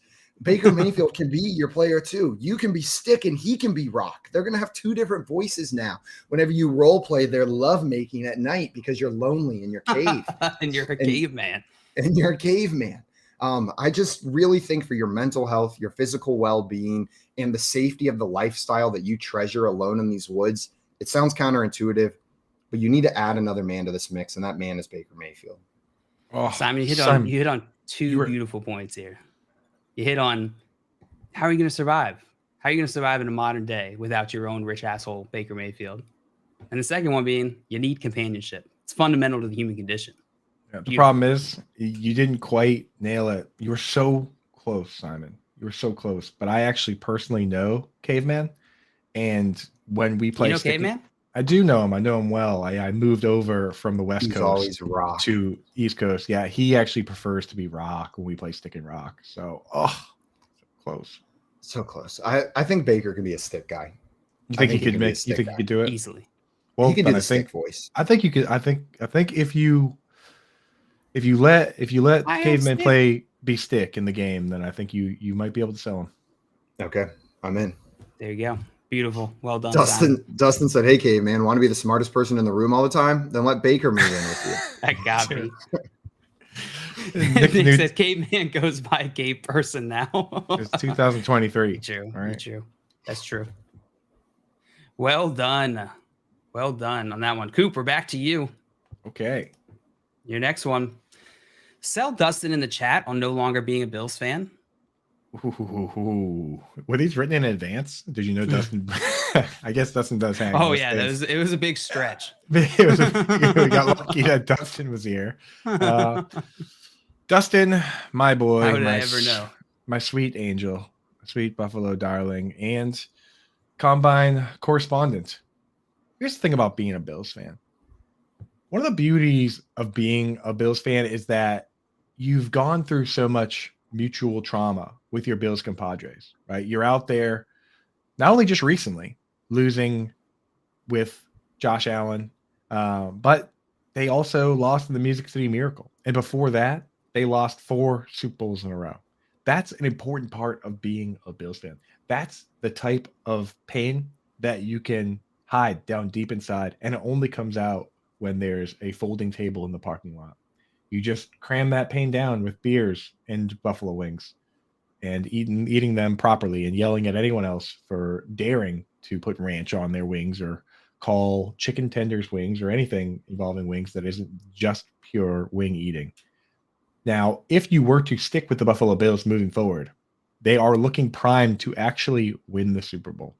And I really, truly don't think that's the purest way to be a Bills fan. If you want to be a pure Bills fan, you absolutely need to jump ship now before they win the Super Bowl and ruin everything. So I think you should consider trying to get out now before the worst thing that could happen to the Bills, which is win. And then you just become an annoying fan like the rest of us. And it's horrible. So be careful. Be careful. Love the lose your identity argument with the Bills. I wasn't sure where you were going. The Wings, I was like, okay, I can get behind it. But if you are the fan when they win a Super Bowl, you have lost your identity as a Bills fan. It's true. It's true. You're going to lose that piece of innocence, right? Dustin said, Coop is dead to me. How dare you bring up the Music City forward pass? Calling it the Music City forward pass is hilarious. I've actually never heard anyone say that. That's so good. That's really funny. Yeah. It's just like, it's so crazy. Thing. And the illustrious history of the Bills losing, like you forget about all the little times that they got screwed. Like that was such a ridiculous play. Just, ugh. And then the Titans went to the Super Bowl. It's true. That is the information I knew. And Erndog says it's true. Cubs fans are miserable since they won the World Series. Exactly. They had the curse. They had something before. They had the goat, whatever they do, the ivy. I guess they still have the ivy. But, you know. They got Bill Murray. They have Bill Murray, and that's all they have. They have a small bear on their logo. Yeah. Like once you get rid of the curse, now you're just one of the worst teams ever. Right? Like now you're instead of not winning in 100 years, you've won but you've lost a lot. Yeah, you've won once in 100 years. Now you're just a big loser. It's like the Bucs. You can't bring up their 2 Super Bowls without being like, also, do you know they have the lowest win percentage in NFL history of any franchise? Like they either win a Super Bowl or suck. Thanks for bringing that up, though. I always wondered if maybe like these curses were related to like the 2 teams that had the long curses also had the oldest stadiums. So for a long time, I just wondered if maybe the design for these stadiums was just not creating a home field advantage. Like it was like at a slight incline or something. Well, I mean, the Red Sox have this gigantic wall in left field that's just absurd, and I'm just thinking to myself like maybe that's a bad idea. Because if we don't make it more difficult for the home team. For the home team. Yeah. If we haven't won in 100 years, maybe having a cartoonish wall on one side of the stadium is a bad idea. What do you guys think? It's too late now, though. They're committed. You're not going to get rid of the wall and be like, we want it to be easier. Yeah, they figured out the secret. Just bring in a just absolute left-handed monster in David Ortiz and just hit him the other way, right? It took him forever. It took him forever to come up with that idea, but it ended up working out in the end. Yeah. Well, John Luke, I don't think you're going to get out of this. No. Skate free. You're going to have to make a sales pitch for us. Get him. All right. You going to be able to do it? Yeah. You think so? You ready? I don't know. We'll see. Okay, what I need you to do is I need you to sell DJ Moore on Chicago-style pizza. He's moving there on that deep dish, extra saucy. Yeah, like that needs to be his new favorite food. He's moving to Chicago. He's real nervous about the pizza because, you know, he's been a thin crust guy, but I need you to sell him on thick crust, deep. It's not even thick crust, deep dish Chicago-style pizza. Basically lasagna. It's basically lasagna. It is basically lasagna. I've never thought about that. It's very similar to lasagna. All right, DJ, take a seat. Take a seat right here. Pull out your chair for you. Okay. Yeah, not that one. You want any food? No, you're good. Okay. Listen, DJ, you're moving up to Chicago, and there's some things that you need to know about Chicago before you move up there, because otherwise it's going to be a very rude awakening. Number 1, it's cold AF. What's better to keep you warm? Coffee, a jacket, or a pizza that's essentially soup? Hot piping soup in a crust bowl, in a giant bread bowl. That's going to keep you warm for hours, DJ. You want to eat this right before every meal because you don't want that cold disadvantage. You're used to playing in Charlotte, and I've lived 2 hours from Charlotte. It is warm. It barely gets cold there. Chicago, there's snow. There's this thing, it's snow. It comes from the sky. It's super, super cold. You don't want to touch it. Get some deep dish. You're gonna love it. It's very warm. The it's soup and it's cold argument for deep dish pizza. I like it. Tommy in there with the perfect closing line for this argument. Go deep. Go deep, DJ. Go gee. Wow, that is bad. That's awesome. Thing is, awesome, Tommy. deep dish pizza, like I like it. I just have to separate it from pizza. It's like a different thing to me. Like I literally be like, do I want pizza or do I want deep dish pizza? I went to Chicago for a job interview. My plane got delayed, so I arrive at like 11:30 p.m. But I'm like, I'm in Chicago for one night. I'm having freaking deep dish pizza. So I ordered it, and they had like 4 people with a wheelbarrow carry my pizza up to the room because it's like 85 pounds. I'm exaggerating a little bit, but this thing was so heavy when they brought it up there. I understood why one pizza was like $30.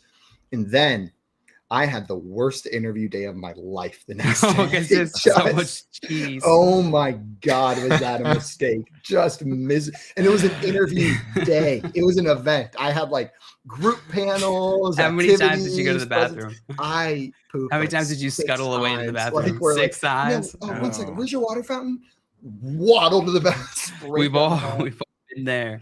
Oh, We've all boy. been there. That was the worst mistake I've ever made. That That's sounds not pretty true. bad. It's not even close. Yeah, I will say this: if you're like talking about Chicago foods, the deep dish pizza isn't even the most blasphemous one. I think it's that hot dog that the way they make hot dogs with like, have you seen them? Like tomatoes on them. No, They I'm put not a hot dog connoisseur, so I may not know they anything put- about their hot dogs. What a terrible title. They put Hot dog connoisseur. they put tomatoes, a whole pickle, like an entire long pickle, and like pepperoncinis on there. Like it's like I want a hot dog, not a salad. If I was gonna eat a hot dog, I don't think it would be that one. You definitely can't start there. That's not. I think it'd be the one covered in like French fries and nacho cheese and hot sauce, and where I would Where's just try to that? like ignore the hot dog underneath, just like eat everything else and pretend like Just there eat is that not. stuff. Well, I'm The saying best- if I had to eat a hot dog, I'm gonna Okay, disguise so it in you're my being favorite forced to eat food. a hot dog. best hot dog I ever had was in Iceland. Believe it or not. That's not what I expected. Dustin said Chicago dogs are the worst. It's like a Bloody Mary on a hot dog. Yeah, it's gross, dude. In Iceland, they have these hot dogs that are famous. In fact, Bill Clinton even said they were the best hot dogs in the world, so he agrees with me as well. You did tell us that. Yeah, but they put like the fried onions on there, which is Mm, like absurd. It's basically a bloomin' onion on a hot dog. delicious. Well, guys, coming up, we're going to talk some more bloomin' onions. In fact, that's what the rest of the show is about, breaking down the nutritional value of the Outback bloomin' onion. So if you're excited so for good. that, man, Hell yeah. we are so excited for that as well. We might talk some free agency if we have time after the bloomin' onion talk, play some poll perception, and answer Reddit's toughest questions. But first and foremost, bloomin' onion. You're watching the Front Yard Fantasy Morning Show here on Bettor Sports Network.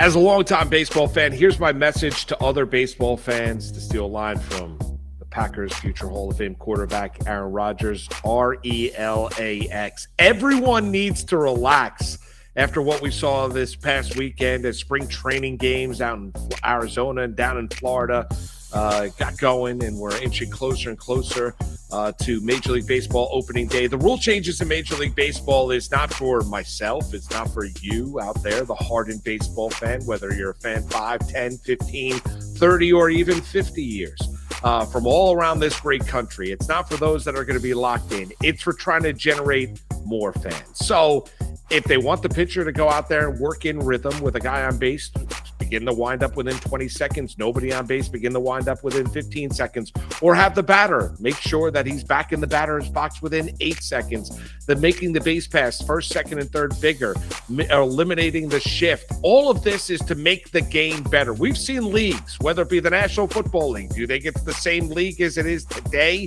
in 2023, or what we saw in 2022 as it was 30 years ago? No, it's not. Is NBA basketball the same? No. How many games do you see being played? 83-79 finals. You don't see that at all. So every league adjusts to try and bring what? More fans into the sport. And that is something that Major League Baseball is going out there and trying to do. I've been critical at times of Rob Manfred, whether or not as a MLB commissioner, whether he likes the sport based on some of the rhetoric that he has spewed in years gone by. But I got to be honest with you, as a longtime baseball fan, I've been a Yankee fan my entire life. Watched a ton of Met games here in the tri-state area. Watched baseball all around. Can't wait for October baseball. Think it's absolutely unbelievable what is transpiring now and what's happening now, and the rule changes being brought about baseball. It's going to bring back to the game to when I became a fan, where the stolen base was something, moving guys over was something, having men on base, batting averages ascending, not being an all or nothing league where either you're striking out or hitting the ball over the fence. And that is what baseball is trying to do. So as everybody tries to adjust, and change is difficult, whether you're changing your diet, exercise routine, changing your relationships, changing a job, change is different. I get that. And it's hard. But let's take a step back. Let's understand what Major League Baseball is trying to do here. And they're trying to repopulate or repopularize the sport. That's what they're trying to do. They're clearly the third most popular sport in the United States. They want to make it less regionalized. This is the way they need to go about doing it. I'm all for it. For more content like this, download the Bettor Sports Network app or go to bettorsports.com.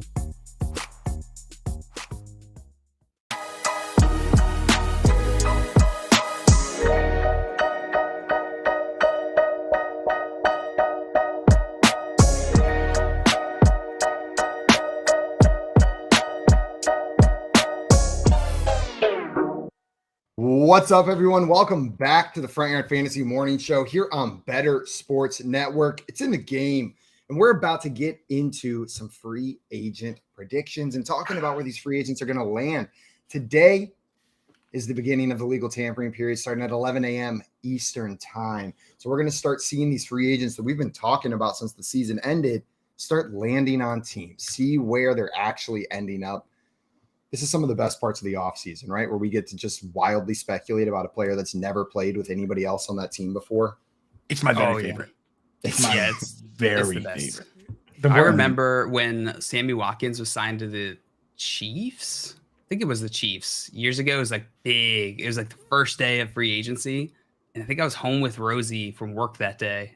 She was sick or something. And it was just like news. I was like, yeah, Christmas. We are so back, right? You and Sammy Watkins and Clemson, we're so back. Oh, yeah. Oh, I was so hyped because that was the big signing that year was Sammy Watkins. Yeah. Yeah. I just reread that Sammy Watkins last week, and I bring it up all the time. Article. The What Sammy Watkins Believes Bleacher Report article. It is my favorite NFL article of all time. They did him so dirty. You think so? I thought they did a pretty good job of like making him like humanizing some of his like more odd beliefs that he gets made fun of for.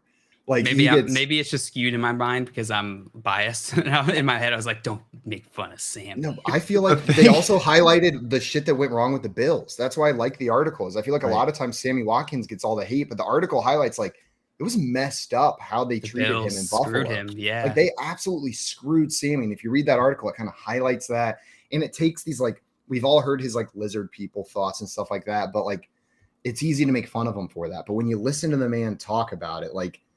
He's just a dude who believes that. Like, don't humanize him.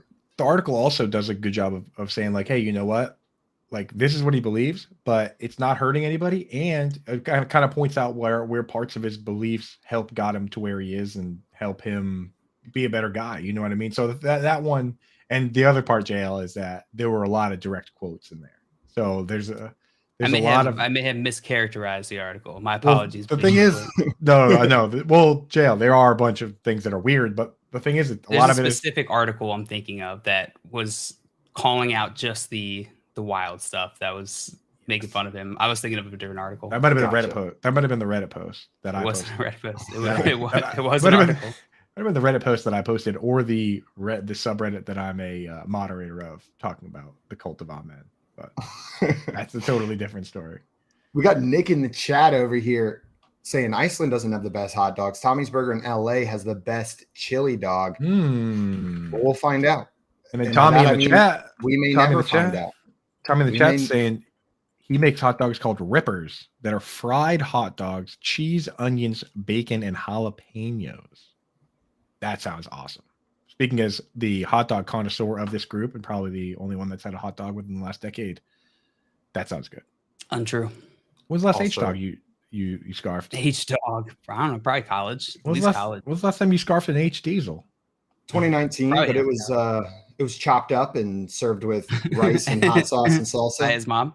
No, Ooh. by cut into little slices so that he yes. could chew it with And his my mom fork. cut up my hot dog and put it in my mac and cheese. And I know she hid broccoli in there, but she swears she She did. tried to put ketchup down, but you said no. She said those little green specks come with the Kraft mac and cheese. That's for extra flavor. Those aren't Oh. vegetables. So it's These only little green it's only specks. recently that you guys are off the H dogs. Oh, I've never Oh, liked Dustin- H dogs, but I've eaten an H dog. Okay. Dustin coming in, yeah, ballpark dog. Man, those are the shit back in the day. Probably still is shit if you eat that. But Justin said jail only eats hot dogs from elevators. That's true. I guess my last hot dog was in Detroit. That's That elevator dog. It's calling your name, dude. Yeah, if you're unaware, when Simon and I were at the FSGA conference this past summer in Detroit, I went up to the room to get something, and I came back down, so they're texting on my phone, and all of a sudden the elevator door opens, and I look up, and there's just a hot dog on the ground, perfectly placed hot dog, still in like the little skirt. I don't know what you call that thing, in the bun. Hot dog skirt. Hot dog skirt, H dog skirt. Yeah, it's his hot dog skirt. And I just look around like, this is a trap. So someone's messing with me right now. And You're on I just camera, stood dude. I stood there for a solid 5 seconds. That's Just like, the thing. You gotta know. You Someone's gotta messing know with you're us, on yeah. camera. You can't pick up that dog. Can't touch that dog, just in case it's like a prank show. They're like, you about to eat a hot dog off the ground? No, I wasn't. no. And then I got in. I laughed, took a picture, started to post it on Twitter, and I got in, rode the elevator down, and then the elevator door opens in the lobby, and there's just a woman standing there, and she just looks at me, looks down at the hot dog, looks back up at me, and just busts out laughing. You're gonna eat that? There's a hot dog. She's losing her mind. Yeah, dude. Did she The scoop funniest thing she's it? ever seen in her life. And then you both dove for it at the same time. And then you lady in the tramp the hot dog in the elevator, and that's the woman you're Yeah. marrying later this year. That's how we met. I feel Soulmates. I feel like my willingness to eat random hot dogs off the ground can be measured in beers. Like, how many beers do I need to have to be like, well, it's still in the wrapper. It's still got skirt. Still got skirt. That's fair. Yeah, my tolerance for where that food came from changes a little bit based on. My girlfriend made fun of me the other day because I was eating pizza in bed, which I am not a bed eater usually, but man, did I want that pizza in bed. And then an hour later, I just I feel something scratching my leg, and I reach out and I, without thinking, just pop it straight in my mouth. And she goes, "You did not just find pizza in the bed and then eat it." And I went Could have been a 100% scab for all found you a know. chunk of pizza stuck to my leg. We changed the sheets after that. Little bed pizza, dude. A No little bigs. bed pizza. Little bed pizza. Scott Fish wants to know, are you guys going to Cleveland? I believe so. That's the plan. Yeah. That's the plan as of now. But as we are known for, it's not planning ahead. So Okay, we Figure it plan on planning that, but we will Yeah. see how well that plan goes. I was gonna bring something up related to the pizza, and now I can't remember. I Oh guess- well. Oh, well, let's get into some free agency talk, guys. Last week, myself, John Luke, and then Tim joined us a little bit throughout it to go through some landing spots for some of these free agents. I wanted to go through some of the ones we talked about last week, as well as some of the ones we did not. Let's start with one that we did not talk about last week, and that's because there was news coming out about him this weekend. That's wide receiver Allen Lazard of the Green Bay Packers. Some people consider him to be the best free agent wide receiver here. It's probably between him, Juju, and Jacoby Myers, but he's in that top tier. Coop, sorry, I'll throw DJ Chark up there. My bad. Didn't mean to offend you. But a quote that came from Lazard this weekend talks about Lazard this weekend was that he was waiting for Aaron Rodgers to make his decision before he made his decision on where he wanted to go. So it looks like he might want to go where Aaron Rodgers goes, though he did highlight he's going to make the best decision for himself, but he's waiting to see. Yeah, I think the way that's inevitably works with Allen Lazard is that if Rodgers is staying with the Packers, he'll stay with the Packers. If Rodgers is going to the Jets, I don't think the Jets are going to want to make such a lateral move from Corey Davis to Lazard, just because when they cut Corey Davis, they still have like a pretty big hit, a pretty big cap hit. So now it's like the equivalent of paying Lazard the 15-20 million or whatever he gets plus Corey Davis. It's like now you have one $30 million split end instead of just keeping Corey Davis. So I think for Lazard, his decision is more like, okay, do I stay here with Rodgers or do I leave? And if Rodgers goes to the Jets, maybe Lazard goes to like the Chiefs, right? Which is a team I've seen him rumored to.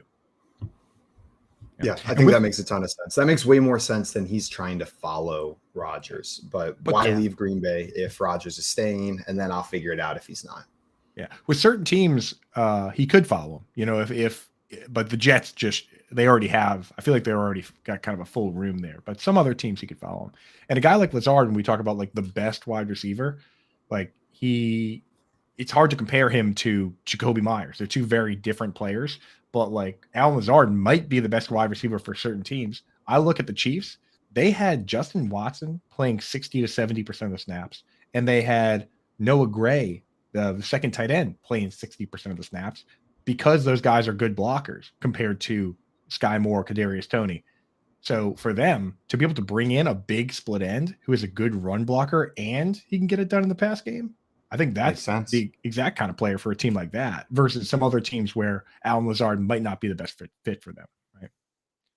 I'm with you. Chiefs make the most sense to me. If I had to guess today where he's going to end up, it's Packers or Chiefs. Stays with the Packers, heads on over to the Chiefs. There you go.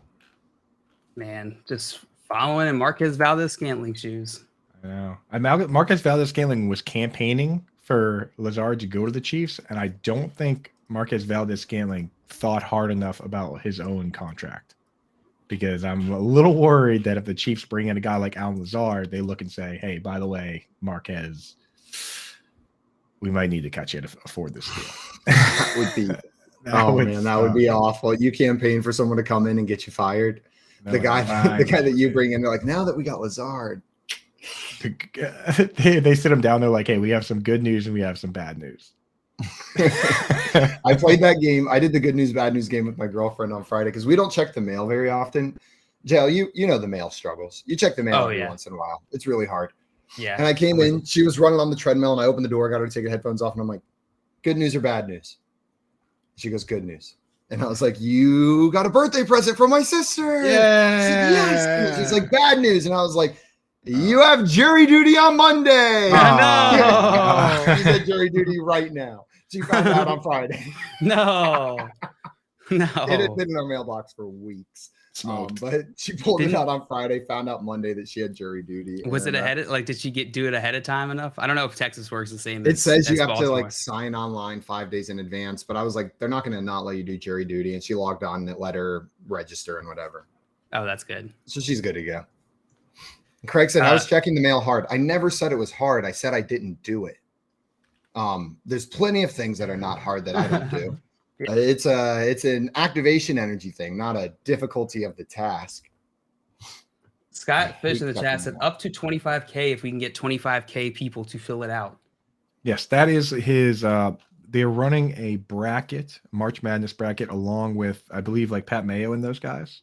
I'm guessing that he posted a comment with a link and that it got filtered out because that's the only comment we see, Scott. Yeah, if you text me the link, I'll post in the chat. I think it works if I can do it. Yeah, if you go to his Twitter, you'll find it there. And it's just filling out a bracket, and you don't have to pay anything, and they donate $1 if you do it. So pretty good, dude.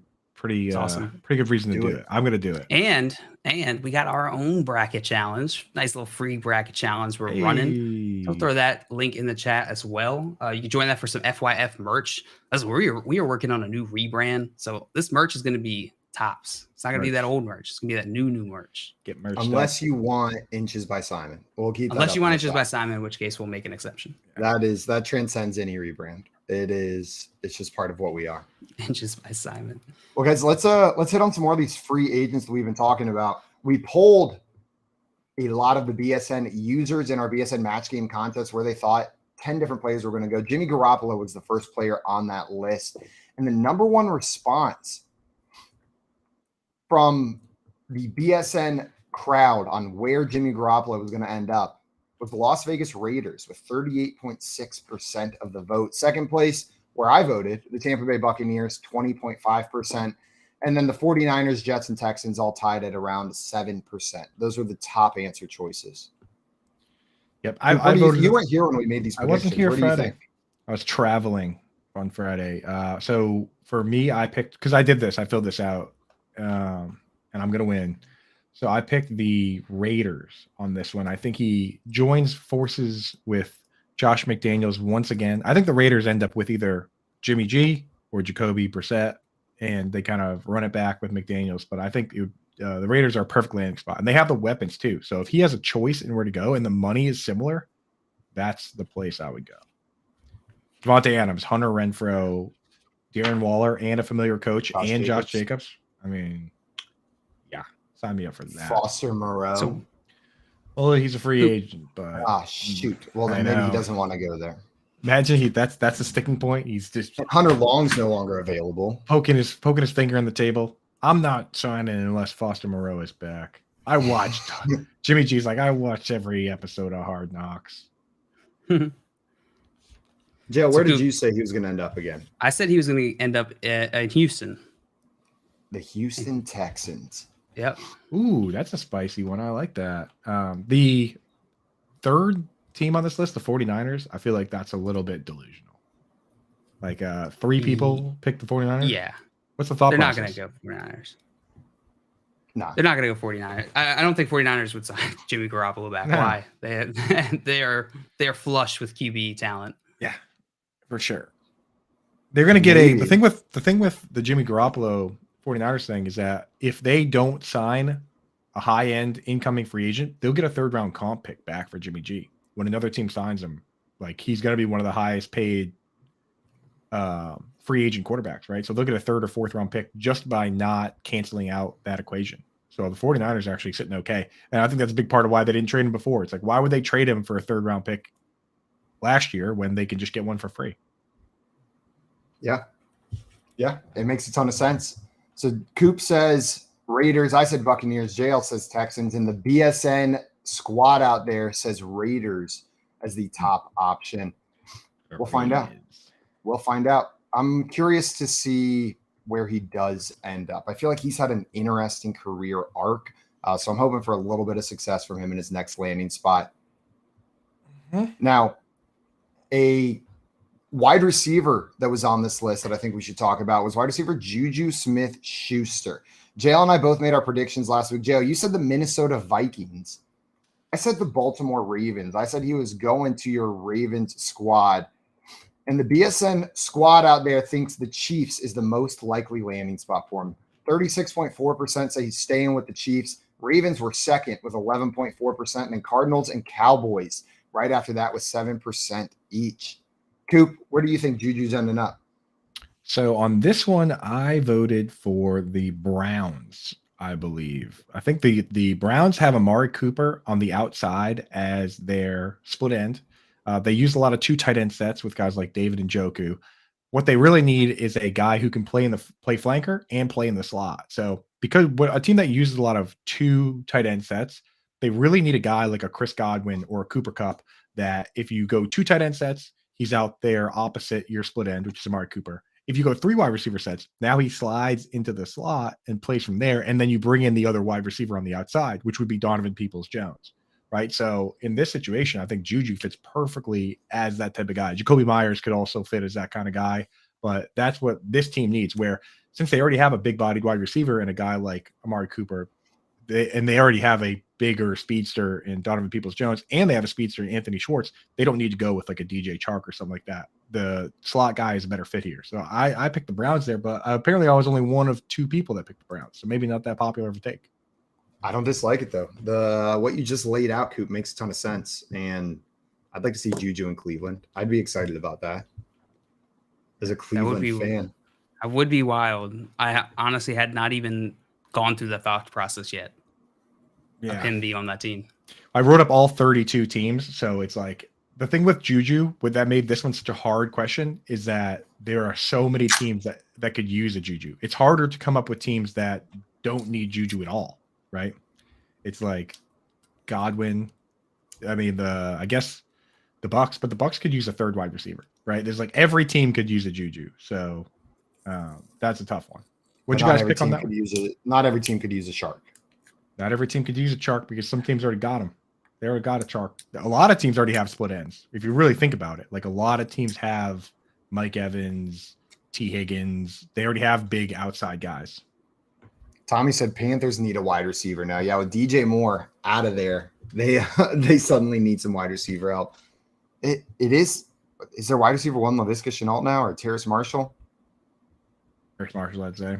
Terrace Marshall, probably. I think they need at least one other wide receiver over there. It's not going to be Shi Smith or Laviska Shenault being the guy. Terrace Marshall, those are their 3 starting wide receivers on their depth chart. It's Terrace Marshall, Shi Smith, and Laviska Shenault. They got Preston Williams, the dynasty sweetheart. Do you remember the Preston Williams saga? People were so convinced he was the future. He was the truth. Sometimes those players come along and it feels so obvious that it's going to be a trap, and then it is a trap, and it feels like why didn't we all see this? Alex Collins is another one. I may have spent 100,000 words on Reddit telling people that to sell Preston Williams, and I got so many downvotes. And nobody ever comes back on Reddit and says, "Hey, by the way, you were right." Like, you just get downvoted into oblivion, and then everyone just moves on. and then they just think that they had that opinion the whole time. Exactly. It truly, exactly. Everybody now is like, "Of course I knew that," but no, you didn't know. Preston Williams, sure. Never fought for that. My favorite Reddit threads are the ones that are like a look back at the Preston Williams hype train from 2018. Yeah. Like the Russell Wilson one that we were talking about recently. Yep. Oops. They do those every once in a while, and those are always fun to look back on. I hope somebody does that soon with the Preston Williams one, because I'm up in there at the very bottom, just getting yelled at. Up in there at the very bottom. Up in there. I'm in there. Jay in the chat says, I was in on Preston Williams. Hook, line, and sinker. And Laviska Shenault. Jay was just a real fan of this. This is his dream receiving core for the Panthers of like 3 years ago. Laviska Shenault, Preston Williams, Terrace Marshall. Jay's just like, oh my God, that lucky quarterback. Throw into this squad. Doesn't give it. Oh, Rashard Higgins, throw him on there. Since when? Oh, what do you mean? He was never big. They got Hollywood Higgins. And they got a whole squad there. I guess I just ignored the wide receivers there outside of Laviska and DJ Moore for an entire season. It's pretty. So where did you guys have Juju going? To Minnesota. And I had him going to Baltimore. Oh, I like Minnesota. That's a good one. I'm going to Baltimore. Baltimore's a good one too. Baltimore. You ever heard that song? Yeah. Yeah, I bet you have. Baltimore is going to likely need wide receivers because the guy they brought in, Todd Monken from Georgia, he runs the same air raid offense that Cliff Kingsbury ran. Maybe obviously not the exact same, but it's the same style. And that uses a ton of 3 wide receiver and 4 wide receiver sets. And Todd Monken straight up said, he goes, tell you what, he goes, I like quarterbacks. I like wide receivers. That's where I come from. And I like throwing. I enjoy throwing the football. That's what he said. So going to be quite a bit different team than Greg Roman's. You know what I mean, pal? So going to get Tyler Higbee. Doubt and shouts. Can you imagine Tyler Higbee behind Isaiah Likely and Mark Andrews? Yeah, he'd probably be behind Charlie Kohler on that team too. Forget Tyler Higbee. The name Isaiah Likely, like I had forgotten about it for a moment. And then I was taking this quiz on Sporkle over the weekend that was every NFL player that scored a touchdown during the 2022-2023 NFL season. So every touchdown scored. But what they did is they gave you each team and the positions. So it wasn't just like going blank. You were like Ravens, and then it would list all the positions. And I'm sitting there, and there's that extra tight end blank. And I'm like, I got Mark Andrews. I got Boyle. Who the hell is the third tight end that scored a touchdown for the Ravens? And with like 5 seconds left, Isaiah Likely hit me, and then I just got so excited for him again. Just like as a prospect, as a player, he's fun. I'm with you. I'm doing that quiz when we get off of here. But it's fun. It's like 25 minutes. Make sure you got some time separated for it. Thank you for waiting until after the show, Coop. I'm not. You know I'm not going to wait. All right. Coop's like we're in the middle talking about something. He's like, so just randomly, like who do you think is like 4th or 5th on the depth chart at wide receiver for the Buccaneers? Like just a wide receiver not named Mike Evans, Chris Godwin, or Scotty Miller that caught a touchdown pass for the Bucs. If you I learned my lesson that I can't handle doing things during the show back during the Hogger days. The Hogger days when Hogger came out, and I was just like, say 3 words to show over here, and you guys are just like, I'm like, oh yeah, no, I agree. What else we got for free agents? Let's hit some more of these ones from the. I wanted to know from you guys next is I wanted to hear about. I I want to hear about Aaron Rodgers and what you guys think he's going to do next. We talked a bit about him and Alan Lazard. We said Alan Lazard's waiting to hear from Aaron Rodgers, that like his decision is going to depend on that. Do you guys think he's going to retire? Is he going to end up on the Jets? The odd scenario that it sounds like the Packers don't even want, or he ends up back on the Packers. What's going to go on with this dude? I don't think he ends up back on the Packers. I think they're ready to move on. I think he's ready to move on. I think the Jets is where he'll end up. Yeah. And the reason for that, one being that they're the most rumored to be going after Aaron Rodgers. They want him bad. Not only do the players on the team want him bad, but the front office wants him bad. The ownership wants him bad. So all of that, I think, is just going to feed into that ego, right? That's just going to feed into it's nice feeling wanted from somewhere. And that's something that Aaron Rodgers hasn't felt really the last few years in Green Bay. So I think that's where he'll end up. I don't see other teams really making an effort. And I think that'll go a long way for Rodgers. Did you see Brandon Marshall's little quick interview with Aaron Rodgers? He like caught him. I did. Yeah, and he was like, Was that now? Was that recent? Because his hair was short. That was now? Yeah. Did he cut his hair? He must have, yeah, because it was pretty sure that was very recent. And he basically, Aaron Rodgers was like, he wouldn't tell him where he was going, and obviously Brandon Marshall was like, "Can I break the news when you decide?" Trying to sneak in there and get those likes, get those upvotes. But he basically was like, "There's a time limit to this stuff, and the answer's coming soon." And the way he kind of played around with Marshall and kind of pumped up Woody Johnson has me really thinking that there's a deal in place for the Jets, and they just need to finalize it. That's my thoughts. It makes sense. I think he ends up on the Jets, though I'm waiting just for every year there's one move where it's just like, what? Where did that come from? And I want it to be with Aaron Rodgers. I want it to be a surprise team that none of us were expecting, but the Jets seem to make the most sense. That would be my guess. Apparently his hair has been cut for months. Did I miss this? The whole time? I never know. His hair has been cut since like week 17. In my mind, he just now every time I picture Aaron Rodgers, it's in the white undershirt with the long hair. Like that is his picture in my mind. Uncle Jesse, Aaron Rodgers. Exactly. That's the Aaron Rodgers I know and love now. This is blowing my mind because I saw that video and I'm like, that looks like an old video. Huh. Maybe I just tuned it out because I've seen him since then. I've watched him on Pat McAfee. We went out to lunch. We went to Chipotle last week. Yeah, we got food poisoning at Chipotle last week. So Tim and you saying AFC East QBs would be fun. Allen, Rodgers, Tua, and no one else at all. Just those three. Yes, sir. Those QBs is all we need in the AFC East. Four's too many for us, I say. Just those three. No quarterback for the Patriots. He's scared of the Zapster is what he's scared of. Bailey Zappi. Just terrified of it. Look out now. I'm hoping Rodgers doesn't stretch this out too long and we can find out in the next week or two where he's ending up. So we don't have to keep talking about it over and over and over again. So another free agent. Let's switch sides of the ball to talk about this next one. Jesse Bates is another player that the BSN took some info on from you that we were having you guys guess on in the BSN match game. And the most popular answer for where Cincinnati Bengals safety Jesse Bates would end up was with the Atlanta Falcons with 17.8% of the vote. Browns was the second most common, which is what I said. Bills was the third most common, followed by back with the Bengals. Coop, where do you think this boy's going to end up? Jesse Bates. So I had one of the votes on here. Only one person that voted for the New England Patriots, and that was me.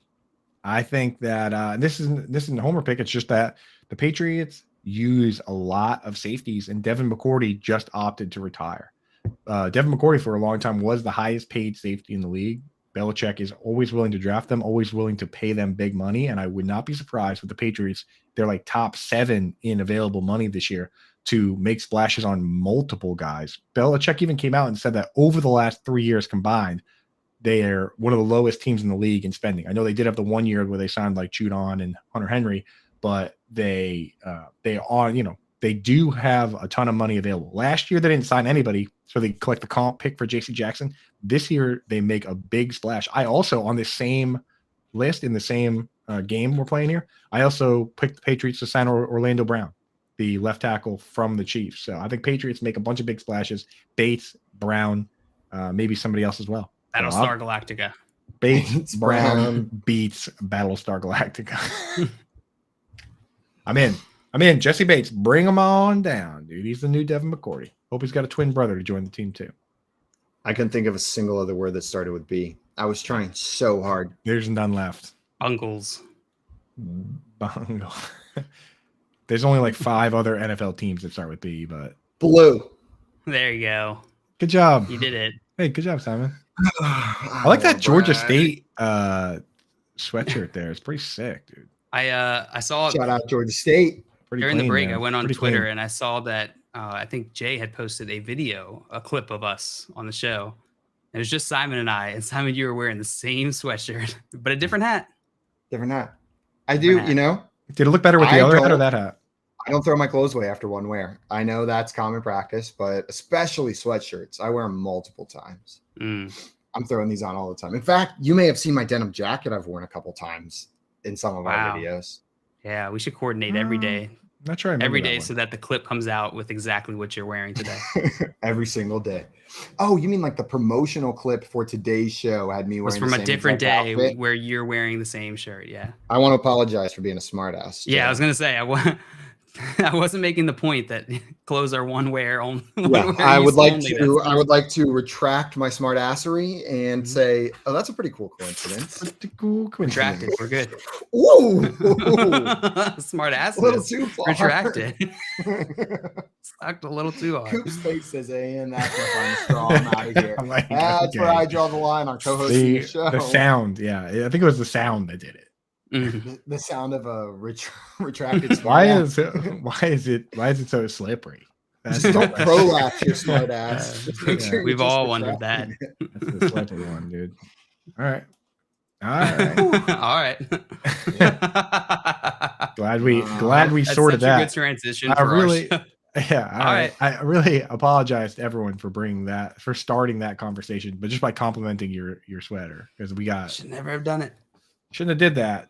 I don't know why I just thought of this. I did want to give a shout out. Georgia State is a local Georgia school, but the one that I took some summer classes at and I grew up near and a bunch of my friends went to, Kennesaw State University, is in the NCAA tournament, baby, as a 14 seed going up against Xavier. Hey, what's Maryland seed? 4 million? I'm not sure. I What's haven't looked. What's Clemson seed? Clemson was absolutely freaking robbed from making the tournament. You're going to put a 23-10 NC State into the tournament over a 23-10 Clemson University Oh, I that was hate 3-0. 3-0 by double-digit wins in NC State, in Clemson, in the ACC tournament. Clemson beats them by double digits each and every time. They have the same exact record. Clemson Yeah. finishes higher in the ACC. Clemson lasts longer Higher. in the ACC tournament. They are 4-4 in quadrant 1 wins, while NC State has 1 win of similar quality. Just And one. NC State is going to make the tournament. I got into Boom. college basketball 1 week ago, and I am livid that they are not in there. Yes, get them, dude. I was Let's waiting for my go. opportunity to drop that grenade. I looked at I didn't even know that they got like that they were even on the bubble, but I looked at it and I was like, oh, no Clemson. Can't wait to drop that one tomorrow. NC State, you are the object of my We ire, are and mad. it should be the selection committee, but I am pointing all of my anger to the fact that NC State is in the tournament over Clemson right now. Yeah, because they're a bunch of punks. Suck it, NC State. Mama Jelzebub in the chat saying that Maryland is an 8 seed. 8 so seed. classic 8 seed. They'll get the honor of playing against West Virginia to see who gets trampled by Alabama in the second round. So that should be exciting for them. Man, do I love picking the 8 or 9 upset over the 1, though. I like every year it takes all my willpower not to knock out every 1 seed in the second round. Oh, My- I Just want because to it's for the so glory. much fun. It's My so fri- much fun. My Friars got the number 1 upset pick, which is the 11 seed, right? When you're trying to figure out, okay, What's where's that the 12? It's all about the 12-5. the 12-5s, the 12-5s and the 11-6s. It's so easy to just be like, that's close enough. I think when you see like The 12-5s are always the ones ever since Yes. I was a little kid. And it seemed like every year I was able to predict one. I had one good upset on the 5-12. there's always one. Oh, look, Jay. It looks like Duke is a 5 seed.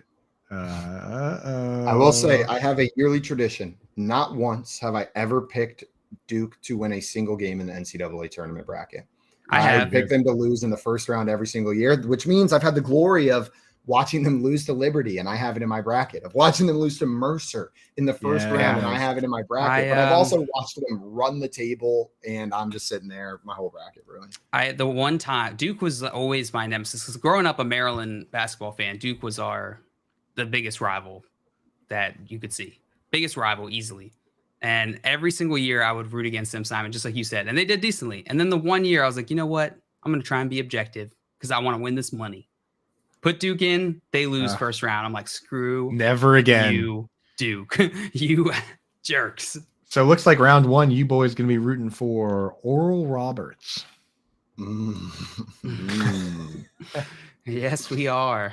There you go, dude. Big Oral fans. I prefer Handy Roberts, but Oral Roberts is all right too. Handy Bob. Handy Bob. It's his brother. It's his dad, actually. Handy Bob. Who named that school? Oral Roberts. Probably someone's Is it last a dentist name. school? It's named after Granville Oral Roberts, who obviously, if your name is Granville, you go by whatever your middle name is, which happened to be Oral, which is just not ideal across the board. Maybe you just go by Robert. Like, your last name is Roberts. Just take the S off and go by Robert. Robert University. That's Robert. Duke versus Robert. American Duke versus Robert. I like it.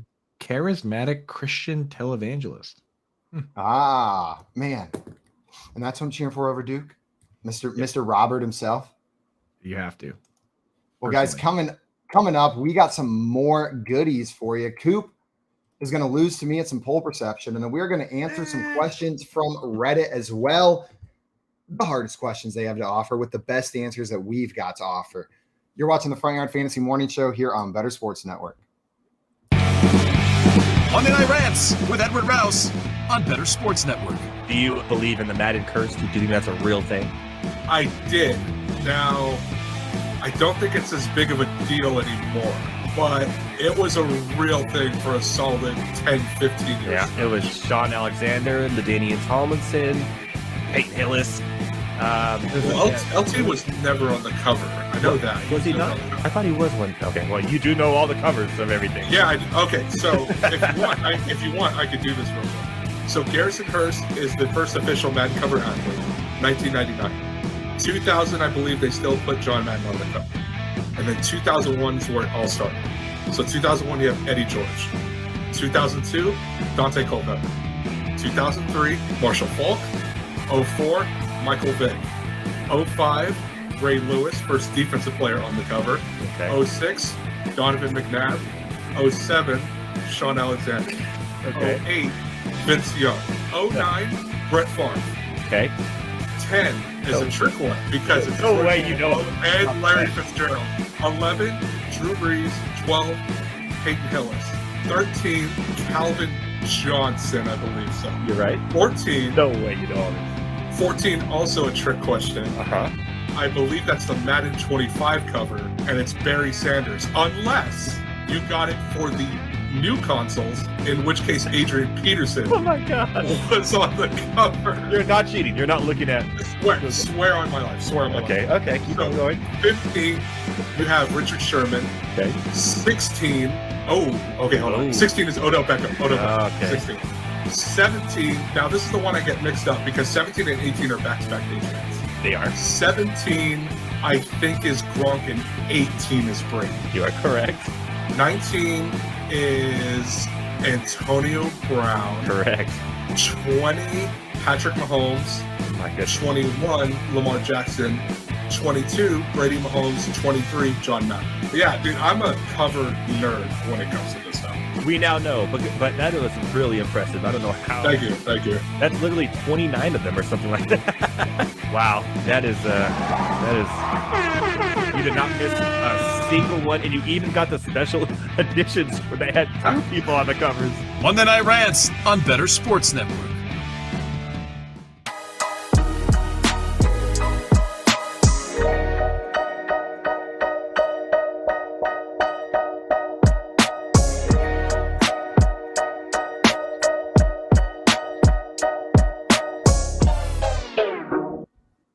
What's up, everyone? Welcome back to the Front Yard Fantasy Morning Show here on Bettor Sports Network. We are about to get into a game of poll perception, the game that tests the contestants' knowledge and understanding of the fantasy football or NFL landscape. We're going to take some polls that we found online, some juicy, succulent, delicious polls, and propose those to our contestants where they have to guess the results. They're going to be guessing the percentage of people that chose the first option in that poll.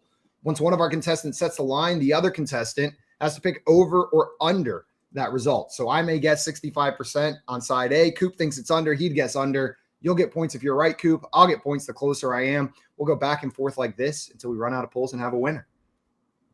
Yeehaw. Yeehaw. Let's do it. All right. I am running this game. You guys are playing. So, Coop, you are going first on this one. Simon, followed by Simon. And we'll go like that until we run out of polls. Good. So, Coop, your first poll, who do the Panthers take at number 1? It's a question. Ooh. Your options are CJ Stroud, Bryce Young, Anthony Richardson, and Will Levis. What percentage of the public chose CJ Stroud in this poll?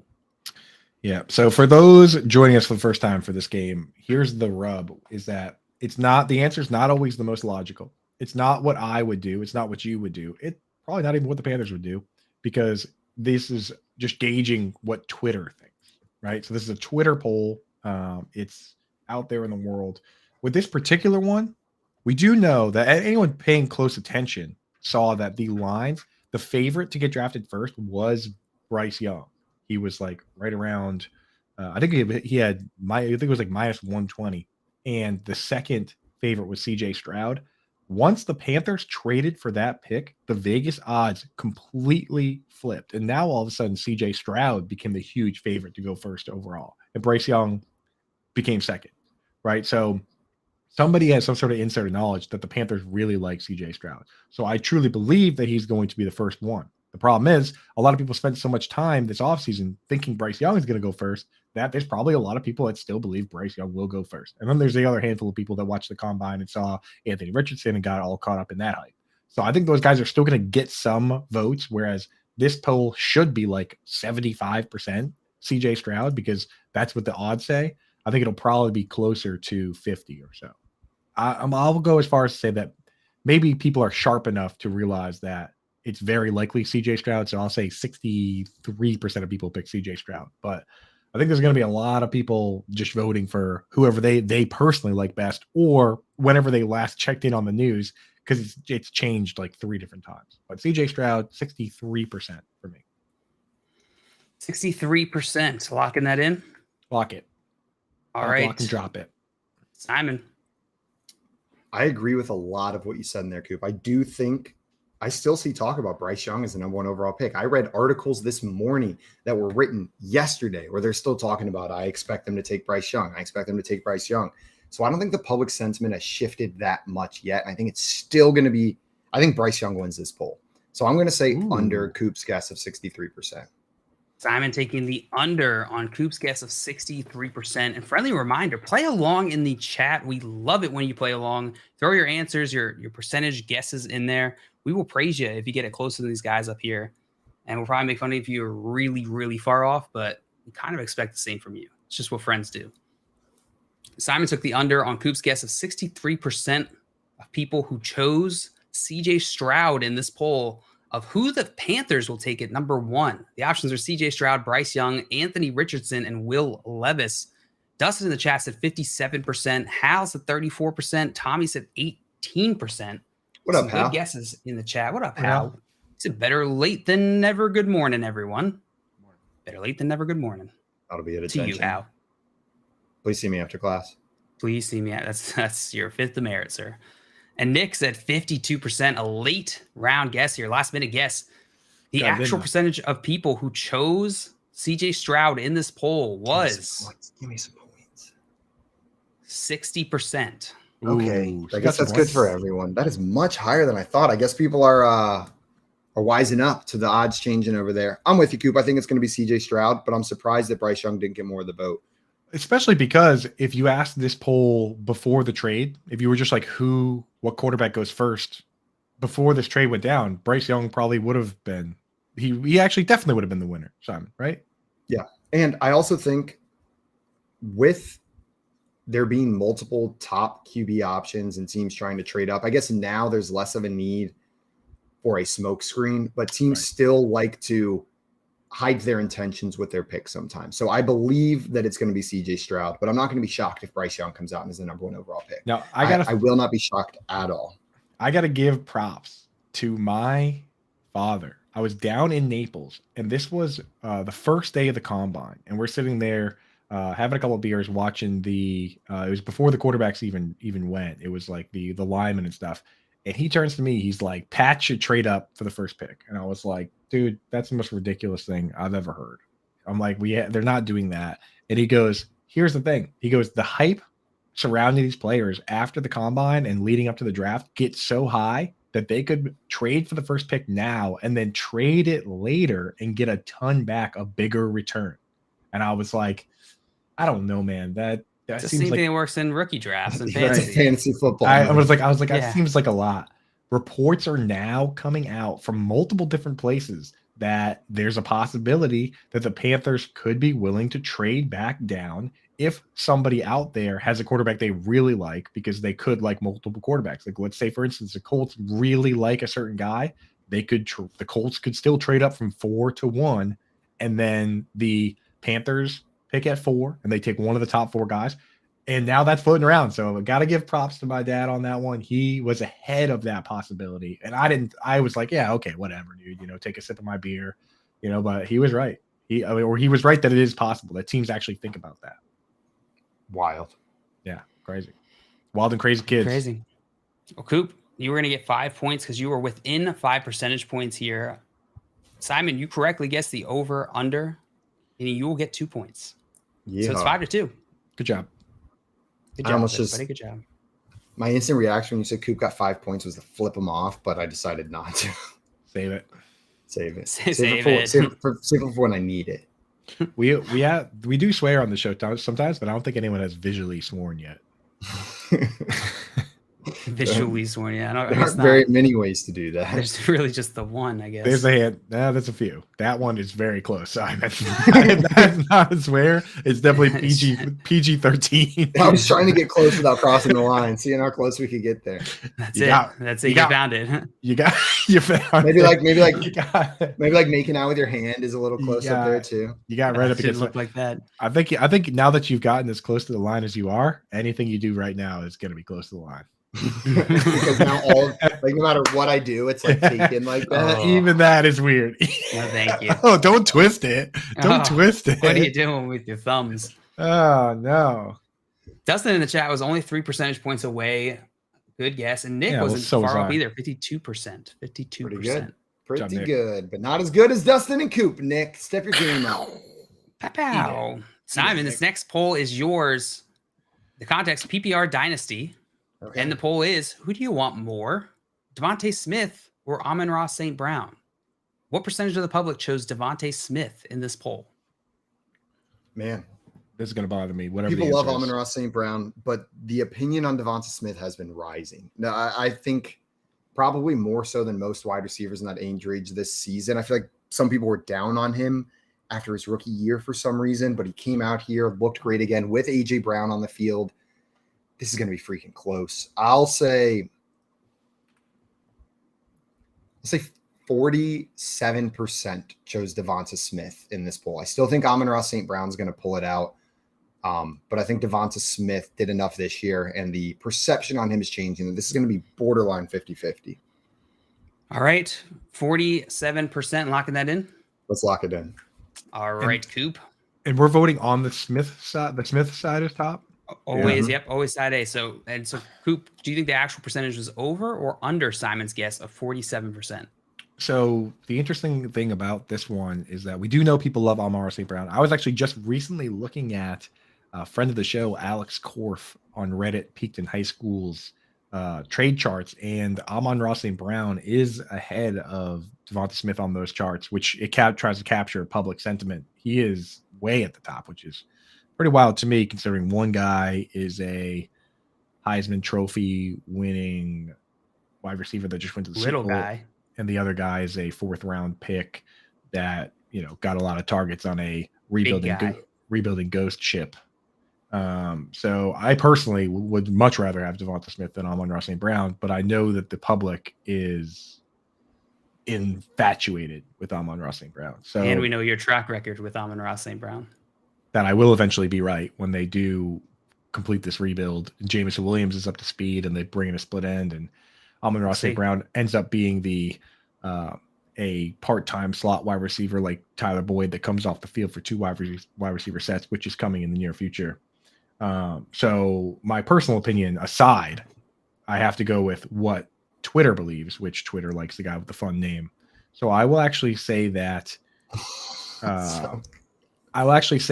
the number will be under. There will be more people that love Amon-Ra St. Brown, so it will be under the 47%, and even more skewed towards the 4th round slot receiver who's not particularly slow or fast. Or fast, sorry, he's not particularly fast or tall. He's exactly neutral. So He medium.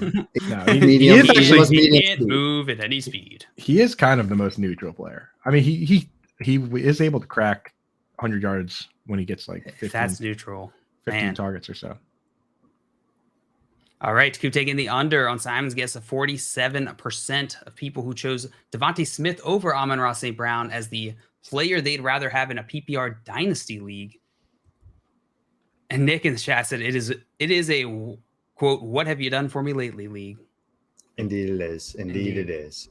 And Tim said 50%. Nick said 33%. Dustin said 48%. The actual percentage of people who chose Devontae Smith in this poll was Exactly 47. 33%. Damn, Nick in the Nick. chat I nailed said it. step your He game smacked. up, and you stepped your freaking The game F up, up. man. Simon, you were within 15 percentage points, so you are going to get 1 point. You're Oh, just a whole within. point for me, sir. May I please whole- have another? No, you may not, Oh, but but I'm you may so have that hungry. point. So now it's 3, Uh-huh. and then Coop, you correctly guess the over/under, so you will get 2 additional points. 7-3. We got a game. We got one. And Hal said Amon-Ra and Smith would be a good pair. Yeah, they would. Yeah, they Yeah, would be a good pair. they They would. complement each other pretty well, right? That's true. And Nick said, "Let's freaking go!" I think Friggin'. if they can keep DJ Chark, that's a good setup. DJ Chark at split end, Jameson Williams at flanker, Amon-Ra in the slot. Maybe they draft a young tight end. There's a great class of Talk tight about I ends. thought fun for sure you names. were gonna say DJ Chark as the flanker, Amon-Ra on the bench. I was 100% positive those were the next words out of your mouth. Well, I mean, the question is, like, let's say they keep DJ Chark, right? And then Jameson Williams is good, right? Let's say he's as good as we would expect, which is a first round pick.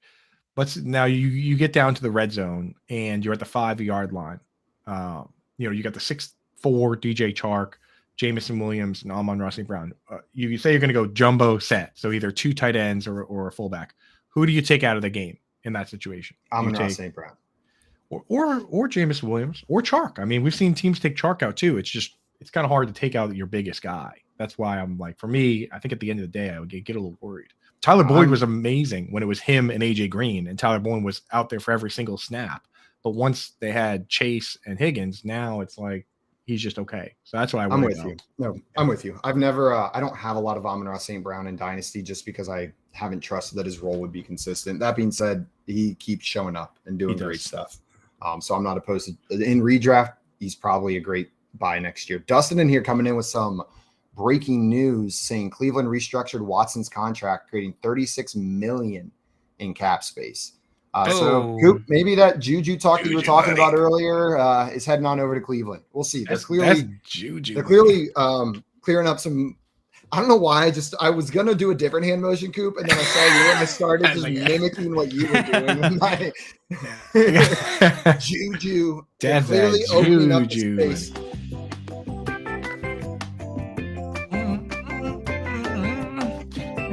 Juju Smith-Schuster, come on down to Cleveland, Ohio. The Depression is free and starts in November. Wow. Now so they freed up a lot of Juju beans to spend on Juju Smith-Schuster. And Nick in here saying IDKY, but Juju to the Browns feels right. And Nick's the dude who just got 33% exactly on the dot. So maybe we take his word with a little extra juice right now. Now, Tommy, you probably know this, or maybe Keith does. If and when I win the Bettor Sports free agent contest, can I collect the $250 gift card, or can I not? Probably not. Probably not. Okay, because you're just more bragging rights than anything. Yeah, we'll see. We'll see. Coop, I'll send you $250 in Cole's cash. Cole's me up, dude. I was actually just talking to Alex Korf about that. Like, Cole's cash to my wife is more valuable than real money, because it's real money. It's basically money that gives you an excuse to go to Cole's. Your normal money doesn't give you an excuse to go to Cole's. Doesn't. Yeah, you still have to decide. There's no time limit that forces you to go to Cole's, which is her favorite part of Cole's cash. And she'll be very happy because you are in the lead to win some Cole's cash right Yeah. now in this game of pole perception. Yeah. Score is 7-3. This next one is yours, Coop. Okay. The poll says, who do you prefer in Dynasty? Justin Fields or Trevor Lawrence? Ooh. What percentage of the public chose Justin Fields in this poll? Can I ask who asked the poll? And if may it's not. Is it a neutral account? It's not a neutral? Nope. Oh, we don't know. I'm choosing not to give you any information here. Oh, okay, cool.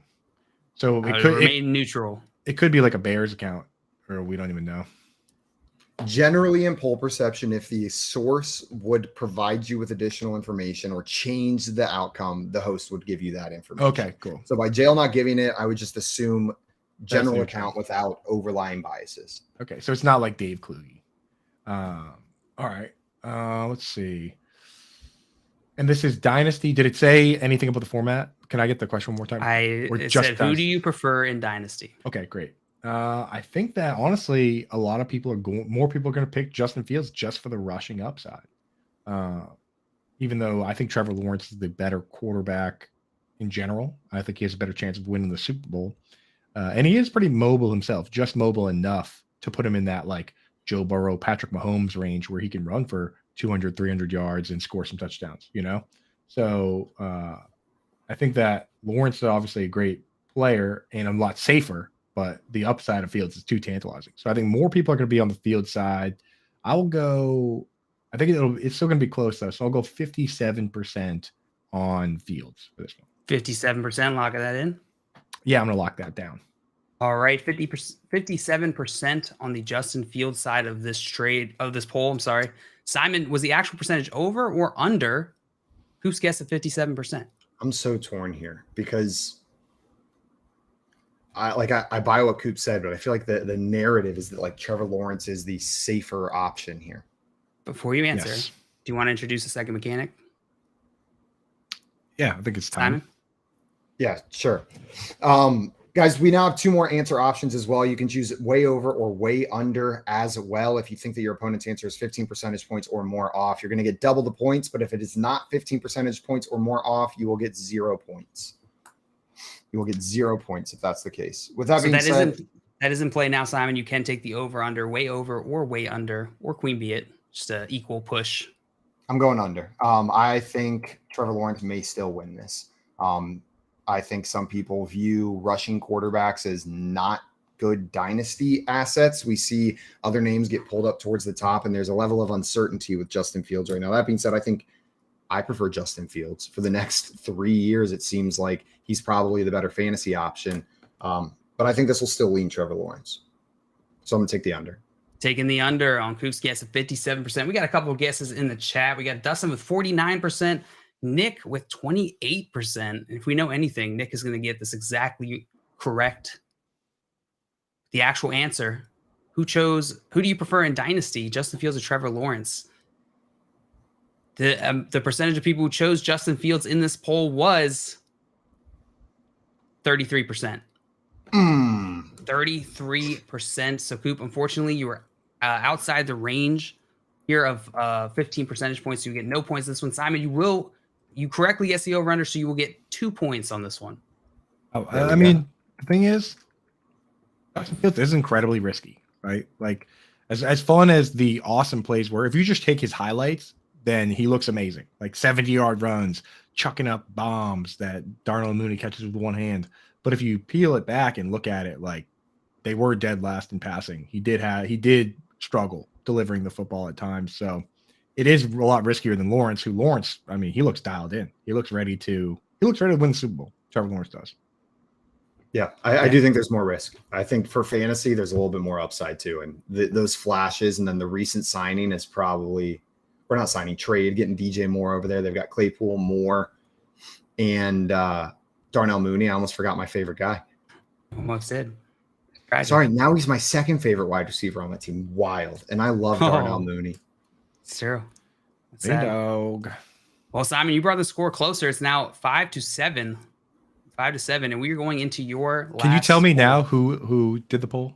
It was Dave Kluge. It was Kluge? What the hell? So he's like a mega Fields fan. So like he's a mega Bears Fields fan. So that's kind of interesting that the Fields got crushed. But people also like to hate Kluge. So Is Kluge a Bears account or is he a general fantasy account? general fantasy that skews Bears.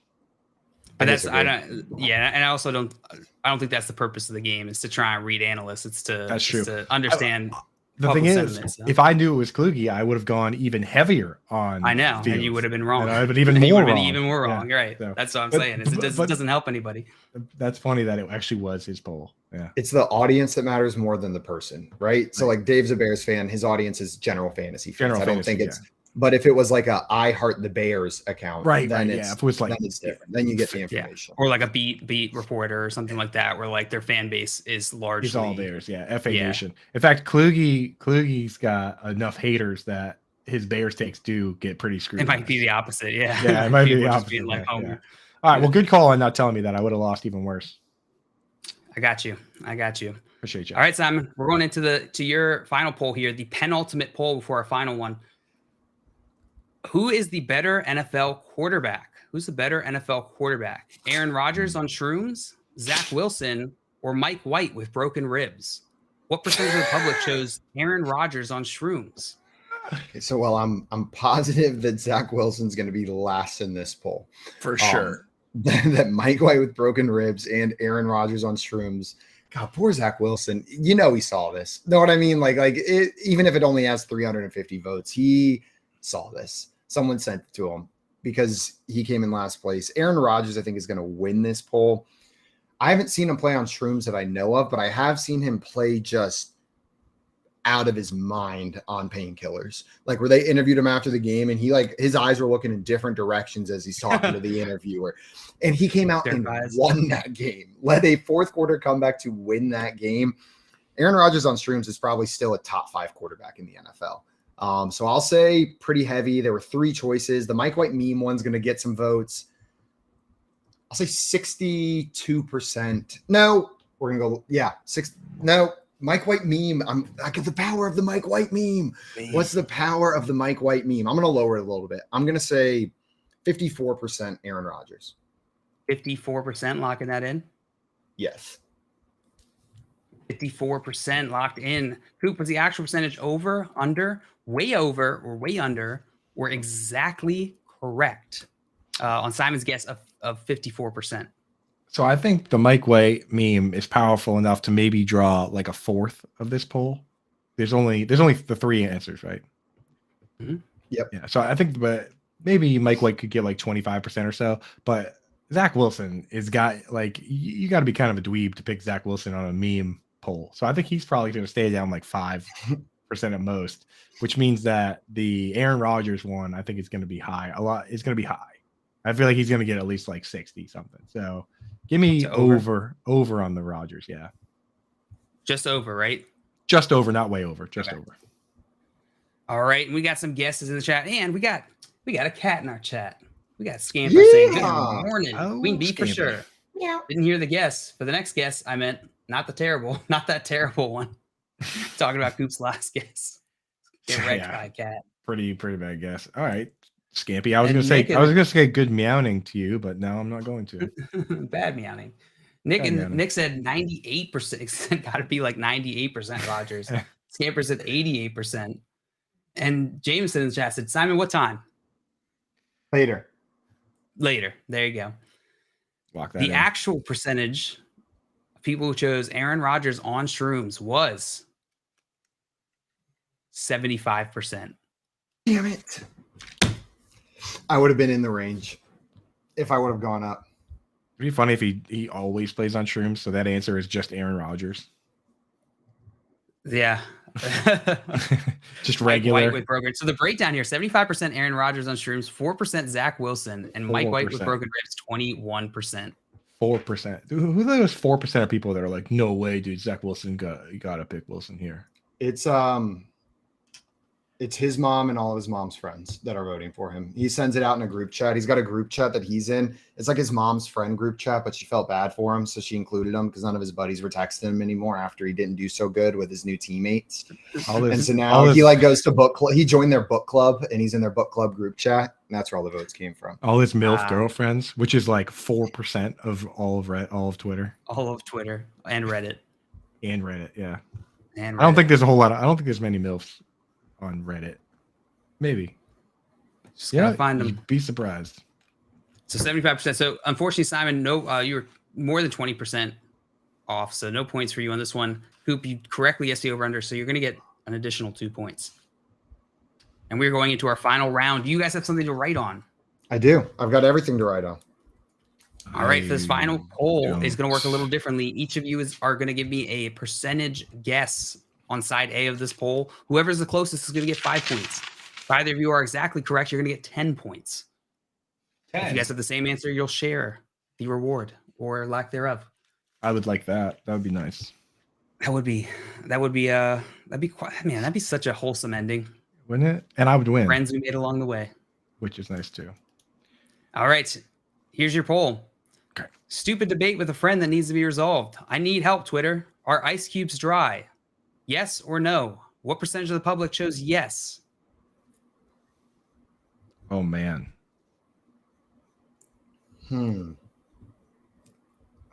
It seemed so obvious at first, and then I thought for one more second, and now how cold is it? Yeah, but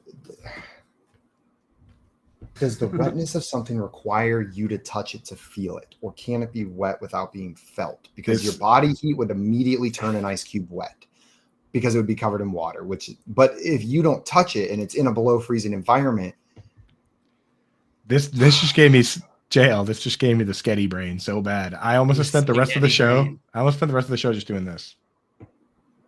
Wet, dry, wet, dry. Okay. You know what? I'm refusing to go down this path, and I'm just going to go down the path of what do other people think, because this seems like something people would love to be mad about. Oh man, this is a was side A yes or no? This isn't an Side A enigma. was yes. I mean, Side A because the was thing yes. is, no. You got your answers? What makes I'm ice changing slippery? it. What makes ice slippery, if not for moisture? But is ice slippery inherently? When it's cold enough, I don't think it is. Inherently, yeah. In its purest form, I don't think it is wet. All right, you guys got your answer? Yeah. Yes. All right, go ahead and reveal. 57% from Coop, 89% from Simon. 57. You said 57, right? I said 57, yeah. Okay, cool. And a couple guesses in the chat. Scamper said 21%, Dame said 50%, and Tim said 37%. Hal said 49%, or was that? No, yeah, 49% from Hal. Wow, good guesses. And then Nick said, this is a great question, 52%. Right. The actual percentage of people who chose yes, ice cubes are dry, was 26%. Wow. We weren't even close. You guys are so far off.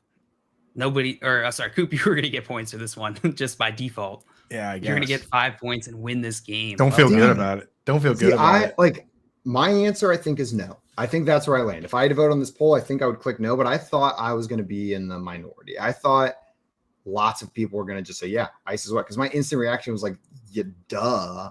Well, no, people did say it is wet. Like 3/4 of the people said it's wet, right? No, we were voting on the yes side. But it was, are they dry? Are they dry? Are ice cubes dry? Yeah. So if it was 29%, that means that The most people. You- Simon, you would have nailed this poll. You would have nailed. Simon would have nailed this poll if he had correctly answered. You answered on the west. I answered, are ice cubes wet, not are ice cubes dry. Damn it, why are they asking? Simon. You always You would've ask about nailed the it. presence of equality, not the lack thereof. Whoever put that poll together. That's right, yeah. Ice Are cubes they- wet? Well, dry is a quality though. It's Dry but is a lack of wetness. Wet is not a lack of dryness. Wet is the addition of moisture. that's true. You're right. They did affirm the negative on that one. They affirmed Well, the this negative. came from Hutch, so give Well, him a Hutch- break. Give him a break. Absolutely not. Grow up. I'm just kidding. Settle down, Hutch. That's a Hutch good is the- question. Hutch It's a is the fine. man. Yeah, Hutch is the man, dude. It's a fine question. But yeah, I don't know, man. Ice isn't wet until you interact with it, I feel. That's what I'm saying. Yeah, well, like or something external source, heat, temperature, friction. Exactly. That's what makes it slippery. Love. Is Love. that love? I don't get enough Sauce. of it. Well, guys, coming up, we're going to debate this ice cube thing a little bit more, and we're going to answer some of Reddit's toughest questions, and we answer Reddit. You're watching the Front Yard Fantasy Morning Show here on Bettor Sports Network. Front Yard Fantasy with Simon, JL, and Coop.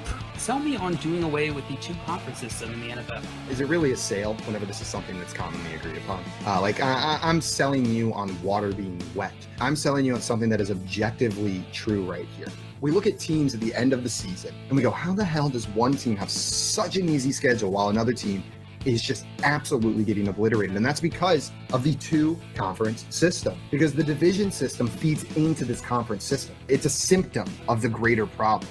Like these divisional matchups, you're telling me it's fair that the Buccaneers are in the playoffs after playing the Panthers twice, the Falcons twice, and the Saints twice this year? That is unbelievable. There are multiple more deserving teams every single year that because of this system where we silo them into random groups, it determines the order. And yes, originally this was geography based, right? We have these divisions, they were geography. It's 2023, my dudes. Geography doesn't matter whenever it comes to the size of the United States. These teams can travel anywhere. They don't need to geographically locate them in divisions or conferences to make the games make more sense. If USC can be in the Big Ten, why the hell can't Miami play San Francisco every year? It can happen. They've got more money than these colleges and they're not taking classes. All it does is create an ecosystem where less talented teams can get rewarded for playing in weaker divisions and more talented teams are punished for continuing to improve.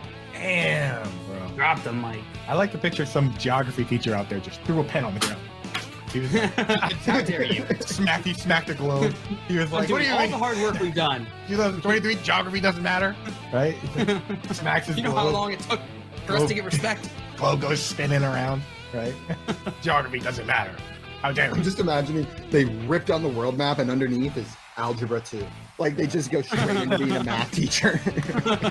Lunch Money with Kyle and Ray. Weekdays at noon Eastern, presented by FantasyGuru.com. Paper straws. Oh, they're so bad. Ray, I mean, I'm almost tempted to say screw Mother Earth. Give me a real straw. The paper straw thing is a step too far in saving the planet for me. It's a great idea. The problem is it has to last. Like it can't go mushy halfway through my drink. That's And the I think problem. That's the problem. They have a hard time standing up if you don't drink that. 100%. That's my issue, Ray. I'm all for taking care of the only planet we got. But Ray, some people like to drive a lot. I don't. I don't get on them for they have to drive 20 minutes to work every day. Can I just get a plastic straw? Like, I think, Ray, we should be able to pay for a card that says, I don't drive every day, so they said I could have this kind of environmental impact by getting a plastic straw. I am in favor, Ray, of government-issued plastic straws if I have the proof that I'm worthy of such. If you want it, you get it. It's kind of like the Clear Pass. You know, Yeah, at the there you go. airport. Okay. Like, Ray, I'd be willing to pay an extra $2 a year, and I get as many plastic straws as I want when I go out to the restaurant. And the $2 goes toward cleaning the oceans or something. So, Yeah. yeah, okay. That's not a terrible idea. Not terrible. Call, chat, enter contests in real time. It's Sports Talk 3.0 with Bettor Sports Network.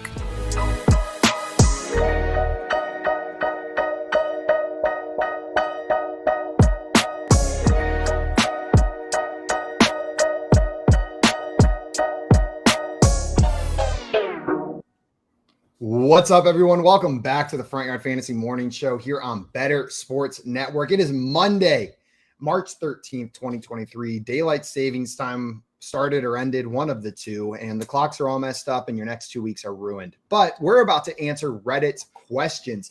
In spite of that, JL usually scours Reddit to find the toughest questions they have, the ones that could really use some intervention from us, some help. And I'm pretty sure he's got a couple for us. Oh, yeah, I do.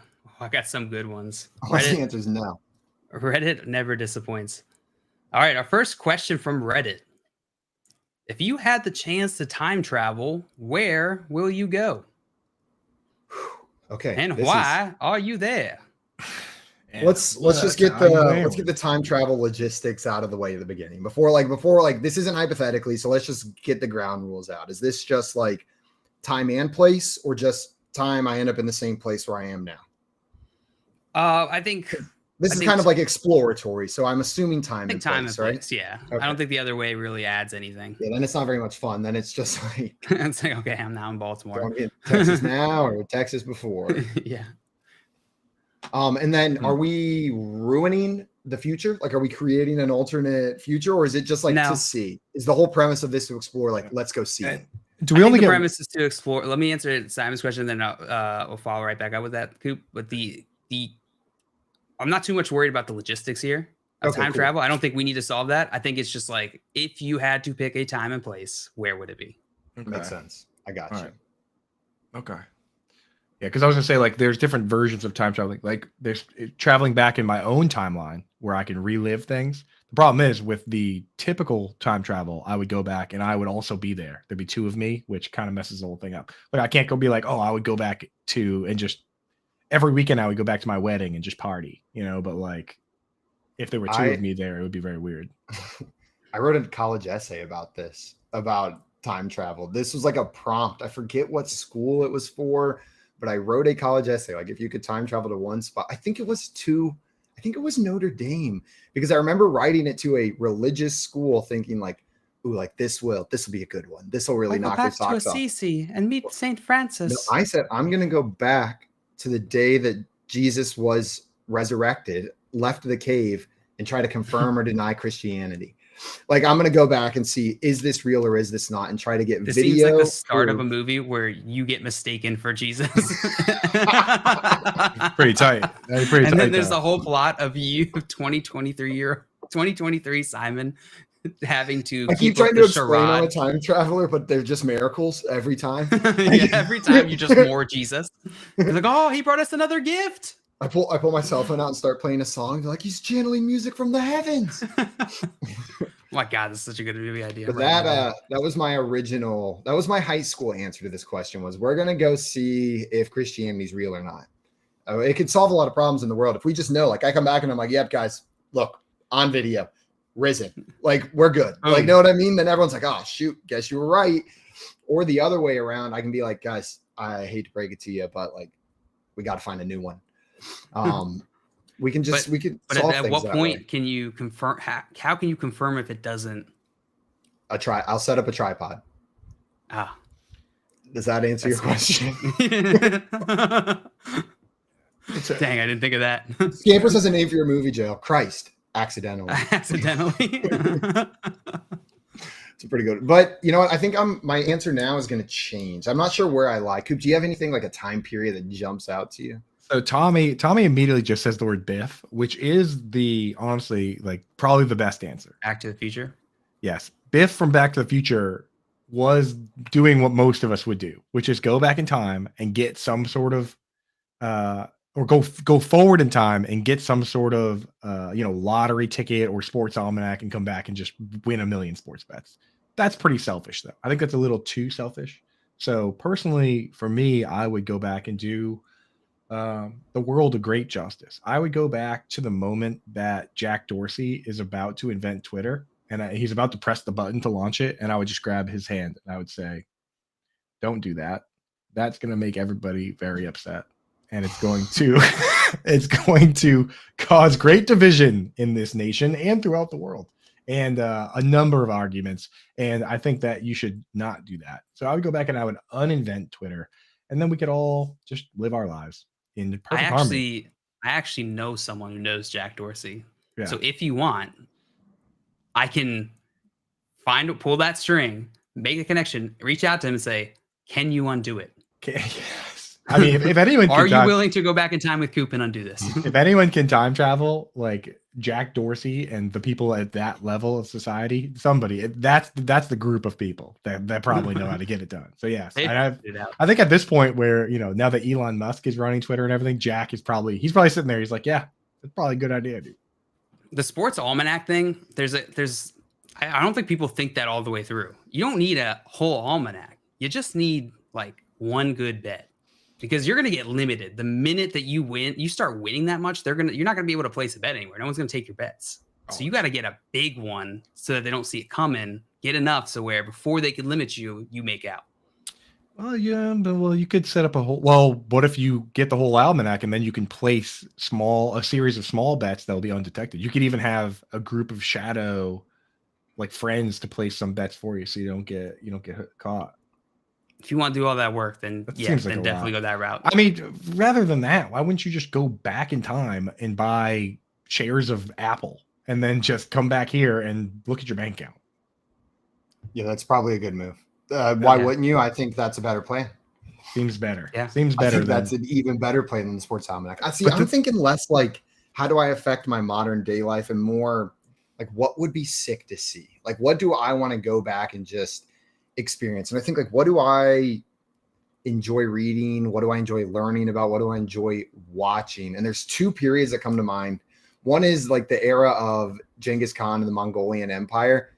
I would die. I wouldn't make it. I can't ride a horse. Horses scare me. They eat mostly mare's milk based food, which is 4 times the lactose content of cow's milk. So that would just absolutely destroy me. So I think I'm going to go with the other period I'm very interested in. I'm heading back to ancient Greece. I'm going to head to Athens. Ancient Greece. I just want to see it and experience. I want to go to the Temple of Athena while people are there, like worshiping. You know what I mean? Like leaving gifts for the goddesses. I want to see the Senate Hall. I want to watch people walk around in skirts and dresses, and men are allowed to wear it, and it's no big deal. Balls just hanging free underneath. Ancient Greece seems like where it's at. Pretty sure you could just go to like certain parts of Portland and see that too. Or it's 2023. Not everyone. Not Greek balls. I just worry going back to then that, like, how long do I have to stay? You know what I mean? Because it's like you got the time machine, so you can just bounce. So you can just pop in, like, because I don't want to have to live that way. Like, I'm not trying to like drink out of an old dirty well. I'm viewing this as like you get to go. You got a time machine. You get to go check it out. Yeah, you check it out, but you get thirsty. You go. You don't have to drink like slime water, and I don't know. I just imagine people back then probably didn't smell that good. So. Maybe they did smell all right. You never know. I would go back to 2006. Okay. And then just stay there and keep living again. Yeah. Just do it again. One more time. Second One ride. more time. Let's go. Sixth grade was a good year for you. Oh, yeah. Yeah, I am not going back to 2006 when I was all of 4'3" and prepubescent and annoying as hell. Like middle school sounds like hell to relive again. Yeah. I wasn't even bullied. Know what I mean? I'm sure middle school was worse for other people. I was the coolest kid in school in middle school. That's when you peaked, dude. That's when it was you and Stephon Diggs. Peaked in middle school. No, Stephon Diggs was high school. Peaked in middle school. Tom, just totally steal Alex Korf's thing, dude. Alex needs like a mentee. Peaked in middle school. Peaked in middle school. Tommy in the chat wants to go full Jonas Brothers and visit the year 3000. Oh, I can tell you, Tommy, the Jonas Brothers already went. It's very similar, but everyone lives underwater. And an update on your family, your great granddaughter, she's doing fine. Doing fine. The problem that I run into with the future one in going there is that, like, think about how much smarter we are now than people back in the day. And I'm sure there are obviously some guys that are pretty smart. Yeah, you go in the future and you're just gonna show up and they're like, who's this? What is this dude wearing? He looks like he smells terrible, and he doesn't even, they could have whole new language, you know what I mean? And you could be like an idiot, They're like, the uncertainty of the where's future your chip? Is scary for me because as we've seen in all of the post-apocalyptic TV shows, the world can go to hell in like 2 days.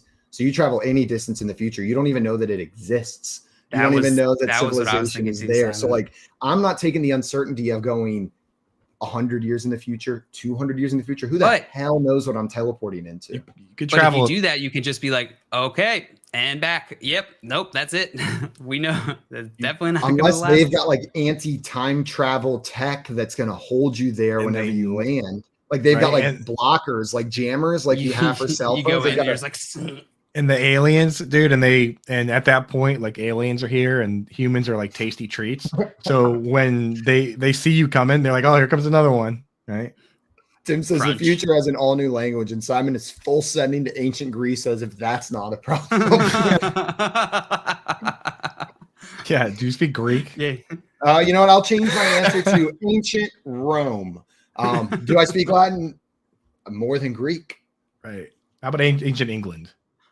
Just What imagine is- everyone speaks English.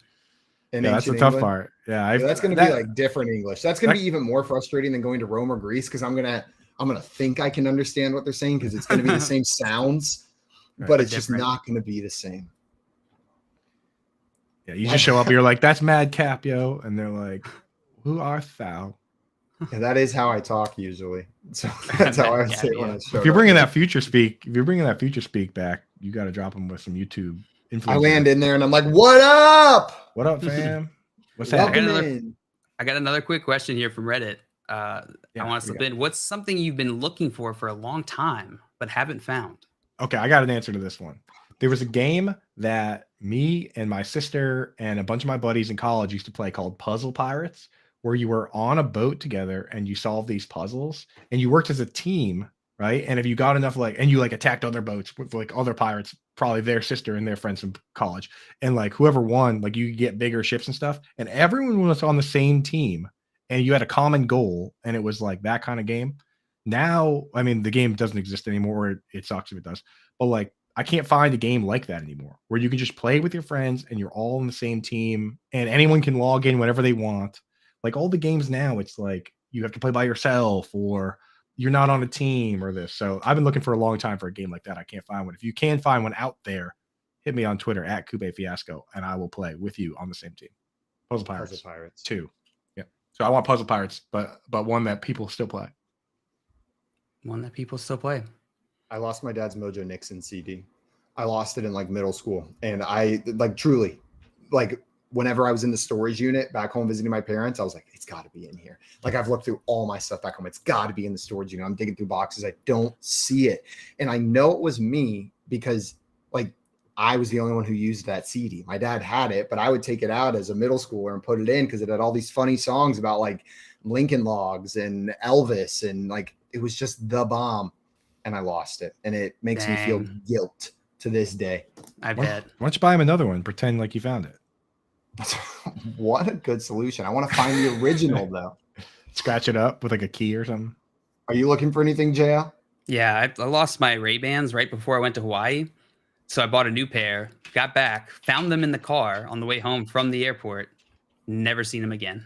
Never some seen them again. glasses. So You mean- Ray-Bans, Puzzle Pirates, and Mojo Nixon CD. If anybody sees those things, be on the lookout for them. We are looking.